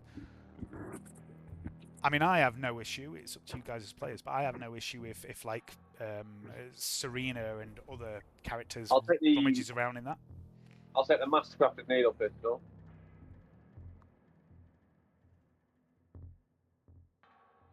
And the power rapier, El Rey. That'll do. Okay. Yep. It's a good weapon, that. And then King's Regalia, fancy clothes, cut the Style Street now. I'm not Style Street. I think Canni's taken the King's Regalia already, hasn't he? Yeah, Anyway, that makes more sense. Yeah. I just need to have it, you know, extended. That's all. Yeah. Oh, no, you don't. I think I Okay. just lost power for my laptop because I forgot to plug it in. Okay, so you're taking the needle pistol and the power rapier. Yeah, if you just adjust that. Yeah, I can do that. Cheers. Got my hands full at the minute. So. Yeah, no worries. Can I have because I'm handmade and I can't have something outly over in the open, can I have the power dagger? Yeah. Because I've got decent weapon skills better than a ballistic skill. So I'd like the power dagger if that's alright, so I can keep it concealed. Makes sense to me. I can't remember what else Serena's got. What else has Serena got? I'll have a look for you. I'm on a page. Give me a second now. I think she's got a couple of decent weapons, but... She's got, let's see, Sarah was Street Fighting, plus 2 daggers and unarmed, so like the dagger thing's good for her, power dagger's good. She's got melee Celeste. weapons, yeah, but it's not as good as that power dagger. Yeah, so Celeste, what Celeste is it is an extendable dagger. So she can, when she draws it, it's a dagger, and for a I think it's, I can't remember if it's half or a free action, she can extend it to a sword. So it's basically a concealed weapon, but she can make it a sword. That's pretty cool. I could have both of those though, can't I? You can, yeah. But I'll take the power dagger because it's still 1d10 plus 3 energy, pen 6. Yep. Power field and balanced. It's kind of better than my sword or the other thing. So I'll take the power dagger because it's nice, and I'll keep Celeste, obviously. You never know when you need it, but 2 daggers on her will be good. Yeah, she's not undercover, isn't she? quite there. Yeah, she's not quite there as a dual wielder yet, but she's not bad at dual wielding. She's got 2 weapon wielder. She doesn't have. See, 2 daggers looks good then. Yeah, she doesn't have ambidextrous yet. I'm undercover, so the only thing she could probably have was the bodysuit. Okay. Under her normal clothes, so she'll have the Siskin bodysuit and the power dagger, please. Cool. Skeen Signkin bodysuit, plus 2 to all sight moves, concealment, high quality ballistic ski websuit. So that'll hide my daggers and also give me a bit of an armor rating. So we'll do that. Yep, cool. That's on the. Who was that taken from? Diego. Yep. Diego Hermes has the bodysuit, and we did strip him. yeah. There's actually loads. And I didn't look all the way through this loot table. There's actually a fuck ton here, so there's probably a few there bits. is. Yeah. But I'm not getting overboard because she's undercover, so the power dag's on King Sanchez, so I'll have that one because it's a really good weapon for her. She gets +2 on the dags. Yeah. So, on the dags. Found the dags. So I think Dave is he's lost connection again. He's had a bit of internet trouble all day apparently. Been for a while, I think. Yeah, he messaged me saying he's had trouble with his internet, but who else is going? So we've got Greta Van Puzzysoft. Hey, I didn't fucking name her. That's a totally made up character. Hayden named her. So I I'm don't know. gonna offer Greta to James, I think, and then Lady Pagny and Trantia as well. So unless there's anything you want Trantia to have, I'll probably sort that out. Prospect? No, like, well, she's something stylish. We've kind of got to keep it like looking like a tourist party as well. Yeah, so the idea is definitely that it's going to be Siegfried and Trantia are going to be dressed up to the nines, looking all fancy, and the rest of you are entourage. So you maybe need to come up with what your roles are supposed to be. Obviously, Serena is supposed to be Lady Pagny's lady in waiting. So you can maybe figure out what the roles of Plex and Emily and Greta are going to be in that situation. There's a few things you can go for. Lady Pagny has got a lady in waiting. Maybe Trantia has one as well. Maybe Plex is a technical advisor. You use your imagination a bit. There's all sorts of things people can be playing the roles of. Lady in waiting for lady in waiting. Back up. You've got to have a backup, just in case the backup dies. That's look, honestly, it's ostentatious. It do for my ability. Is that the right word? Yeah, it is. Yeah. Oh, brilliant. Yeah, you can, you can send these people, these NPCs especially, however you want them to be, and they will just assume that role.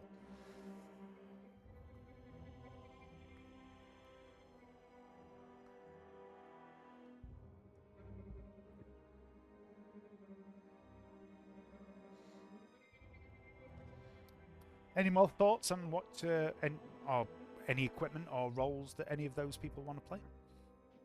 Yeah, I'm still having a look for the loot table, Dave. Okay. There's a bit of, I'd like to take along for Plex, because there's a few upgrades there. I didn't realise just how much was available, but I'm also like, let's say, checking the character sheet as well, so I forget what he's got and what he doesn't. So, but yeah, I'd like to take a few bits from the loot table. I think Plex will just be a technical advisor. It's just the easiest thing. So you can't hide what he is. So yeah, just follow him along and just act as normal. I would say. You have been invited to inspect manufacturers after all, yeah, so it makes sense to have a technical advisor. Yeah. Mm-hmm. Yeah, but as for the gear, I'd like a little bit of time if that's all right. And yeah, that's fine. XP to spend as well, so yep. But yeah, that might take me a little bit longer. So what about the roles for Emily and Greta? Any ideas of what their fake roles would be in this group? So, I mean, let me say lady. I'll say like basically lady in waiting is easy enough, isn't it? Yeah. Just have them along as just hanging out. Let's say. All right. You could have more than one lady in waiting, can't you? So you've got Trantia and so Trantia is like the more like important the noble, the more ladies in waiting they'd have. Yeah. I mean, generally speaking, Lady Pagny just has the one, which is Serena. But Lady Pagny often downplays her power, her nobility. She's a bit of a boffin, Lady Pagny. She should be Mechanicus. She's just not. So she's not into the arts, the airs and graces of nobility. She's a more practical woman. But yeah, I'm gonna be right back, guys. I'm just gonna get a drink. I'll be right back. Okay.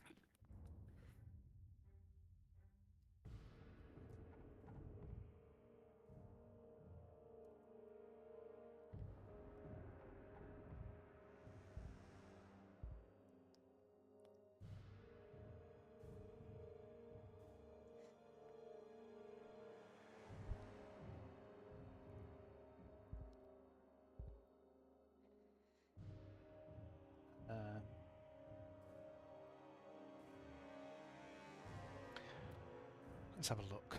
What else have we got on the loot table? See if there's anything for Trent here.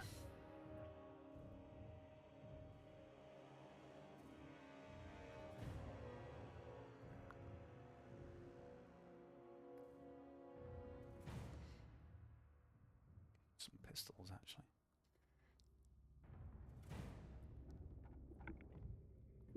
I'm back. Welcome back.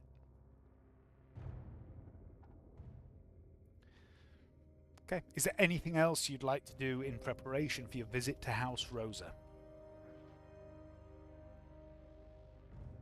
Oh, we should probably take some sort of gift or something like that, couldn't we? Okay. A gift? What sort of gift are you thinking?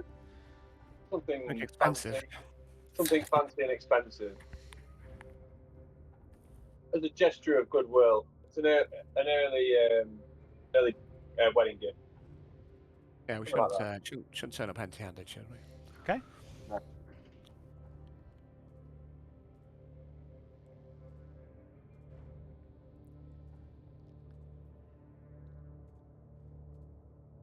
Okay.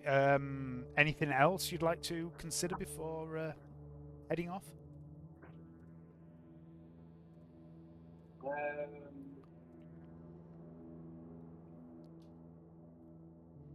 We're going to write some wills in case it goes tits up. Just get all your affairs in order. Get our affairs in order. We'll offer her a visit. Okay. We'll- Lady Pagny we'll will have know people that can do that for you. Cool. Okay. So there'll be a few bits and pieces. I'll probably bug you over the next few days in Discord and Messenger just to make some decisions. Some of the NPCs might want to claim some of the gear that you've got. I'll make a few suggestions about the fancy gift, stuff like that. But we'll begin next session with the trip to Spire Pagny, I think. Cool. And yeah, it's 20 to 10, isn't it? Like, it's a good place to leave it, I think. Yeah, definitely. We'll go. Cool, man. That's great. Good game, guys. Oh, thanks, man. Yeah. A lot of variety. Okay. It's nice to have Hayden still here again. This is like the 4th game in a row or something where you've made it to the end. I'm impressed. Well, I've been cutting down as much to drink, to be fair. Have you? Good. Good Yeah. man. Yeah, mate. Good man. Say it's been a good game tonight, mate. I Yeah. enjoyed tonight. It's nice. It is nice to Yeah. have you with us, Hayden, and not It is. lose you halfway through the game. And you know, Well, obviously, it's nicer to have you here than not here. I felt like I was contributing this game. You were. It was good. It Alright. was a good game. It was a good game. Yeah. Everybody else was ready to murder people before me. I thought Dave was going to make I the know. go guy lead out. I think. With I his enjoyed sniper playing up rifle. on that. I think Dave's doing that on purpose. He's like playing into the fact that you guys are known as murder hobos, and Dave's like trying to encourage you for a laugh. But also Hannibal is a murder hobo. Yeah. I've just got all like, yes, let's get the information out of everybody else. Has got no, kill them, hey, kill When them. you get so weak. Yeah. Was that a lot of fun with it? Very small. It did get a rise out of me, actually. Yeah, I'll tell you, it did. Oh shit! Like, you emasculated me. Oh, come on. You want to go back. You don't want to go back to executing the witnesses, mate. It's, No. Look, there's So a time. far. There's a time and a place I for haven't executing played, but that's- witnesses. every time. No, Every time, it's in every place. it is every time, but it's once you've learned what you need to learn. Yeah, so we did ask some questions. You did. You could have asked more, but you didn't. So you had to go. Well, I was trying to milk him for as much information before you lot killed him. Feel it coming. I was even thinking about keeping him and letting him run something in the shed. That's never going to happen, man. It was an option. Can't It have was- it. Just Yeah, I know wheel it's an option, him but it's over not in an a- option. It was I was always going an to wheel option. him over in a wheelbarrow. It was an option, but the option would have involved also embracing the use of Felroth Gelt's blue Crystal MIU Xenotech network, which Yeah, would have come Perfectly at good a idea. price. Perfectly good idea. Yeah, it You is. know, no drawbacks at all. It's no, it's I mean, I think you've all seen what the drawbacks are. That it fucks with your mind and it gives you fatigue, like Vernetta had tonight. But it is a really useful tool. It just will break you. It will break you. Yeah, I'll leave that to Vernetta. She can go insane. You had to go, mate. You know, like I say, if other Dave hadn't have done it, I would have done it. Yeah. But there's no way. There's no way he was surviving. You know, there's absolutely no way it was happening. I had a lot of fun trying to goad you into doing it, but like I say, I was going to do it if. But then again, other Dave jumped into the fucking. I felt like we were inspired by the you know, from Blade, the very fat vampire. That was mentioned. That was mentioned last week. Oh. Yeah. It was. It did amuse me when you put the barcode on his back of his neck as well. That, just another one. But yeah, I've taken. I don't know how much you've noticed, but I keep throwing in these slight variations on Canni, and they've always got slightly different skills and abilities. So like that one obviously had some sort of tech ability that Canni does not have. And I hinted at him having a vague psychic ability. I like the idea that, you know, there's 10,000 variations of Canni, and if you combine them all into one, you'd have a hell of a fucking person on your hands. There's only one Canni. With all the side effects. Yeah. The side effects are they're all just insane. Yeah, right, I'm off, people. Good game. I'll see you tomorrow night. Yeah, see you tomorrow night. I'm looking forward to it. Yeah, nice one. Good game, Dave, and nice to see everybody else. Yeah, bye. Good night, Hayden. Alan, what are you doing? Do you want to come and play Dark Tide? No, I can't play games, especially not competitive games. It's not competitive. No, my nerves can't take it, mate. It's not competitive though. It's just me, you, and maybe one of my other friends just killing NPCs. Yeah, no, that's what I mean. Oh, come on, man. I'm of a nervous disposition. Oh, weakness. Such weakness. I'm telling you, is, mate. You know, I can't possibly shoot some polygons. It can't happen. Oh, you're sympathetic to the Polygon's cause. Well, they are on my side, but no, I don't know. So I just don't do much computer gaming these days, mate. Oh, phone games. That's all I play these days. I don't know what's wrong with people that play phone games. Like, I feel like you're all absolutely demented. Well, that's definitely not up for debate. But I think it was good game tonight, mate. I really enjoyed tonight. It was good. Nice little medley of Dark Heresy. Bits all over the place. Yeah, it's good, man. Yeah, I want to mix it up. I want to drop a load of little bits and pieces before I start killing everybody off. I mean, before I start. Oh no, I'm going to kill everybody off. To have a call every now and then. Yeah, Johnny's ready for the call. He's armed. He's ready. There is definitely a call coming. Oh, definitely. Ooh, cool. Ow. Oh, it's got a shine to that. Oh wow. Hey Al, did you? Ooh, that is from Chrome, metallic paint pen. Let's have a look. Hang on. It's got a gleam. Look at these screens. Oh, looks pretty good. I've got a red one as well. He's done a few. It's in red as well. See the reflection there, Dave? That's just from pen. Yeah, it looks nice. It's really cool. So, it's that. It's got like a skull down the flipping, like there, so you can't see it from that side. But how much did that sword cost? I can see that. Didn't cost me anything. I got it for free. Did you? We just wait for a worthy owner. Yeah, take it. Did you find it in a lake? You didn't choose it, Johnny. It chose you. Was there some bint in a lake waving it about? Basically, yeah. Yeah, it looks very pimp, Johnny. I'd expect nothing less. I'm sure you're gonna be peacocking, mate. You're gonna be fucking looking. I always do, mate. When I'm there, I was stride around and like walk past people with lesser kit, and I'm like, you haven't done the work. Look at me. Yeah, it's like this is what dedication looks like. Didn't put the hours in, did you? This is what a sad amount of obsession looks like. Well, I say it looks awesome, mate. So I'm excited. I'm not far off now. I've got another 3 or 4, about 200 or 300 studs to bang into a jacket.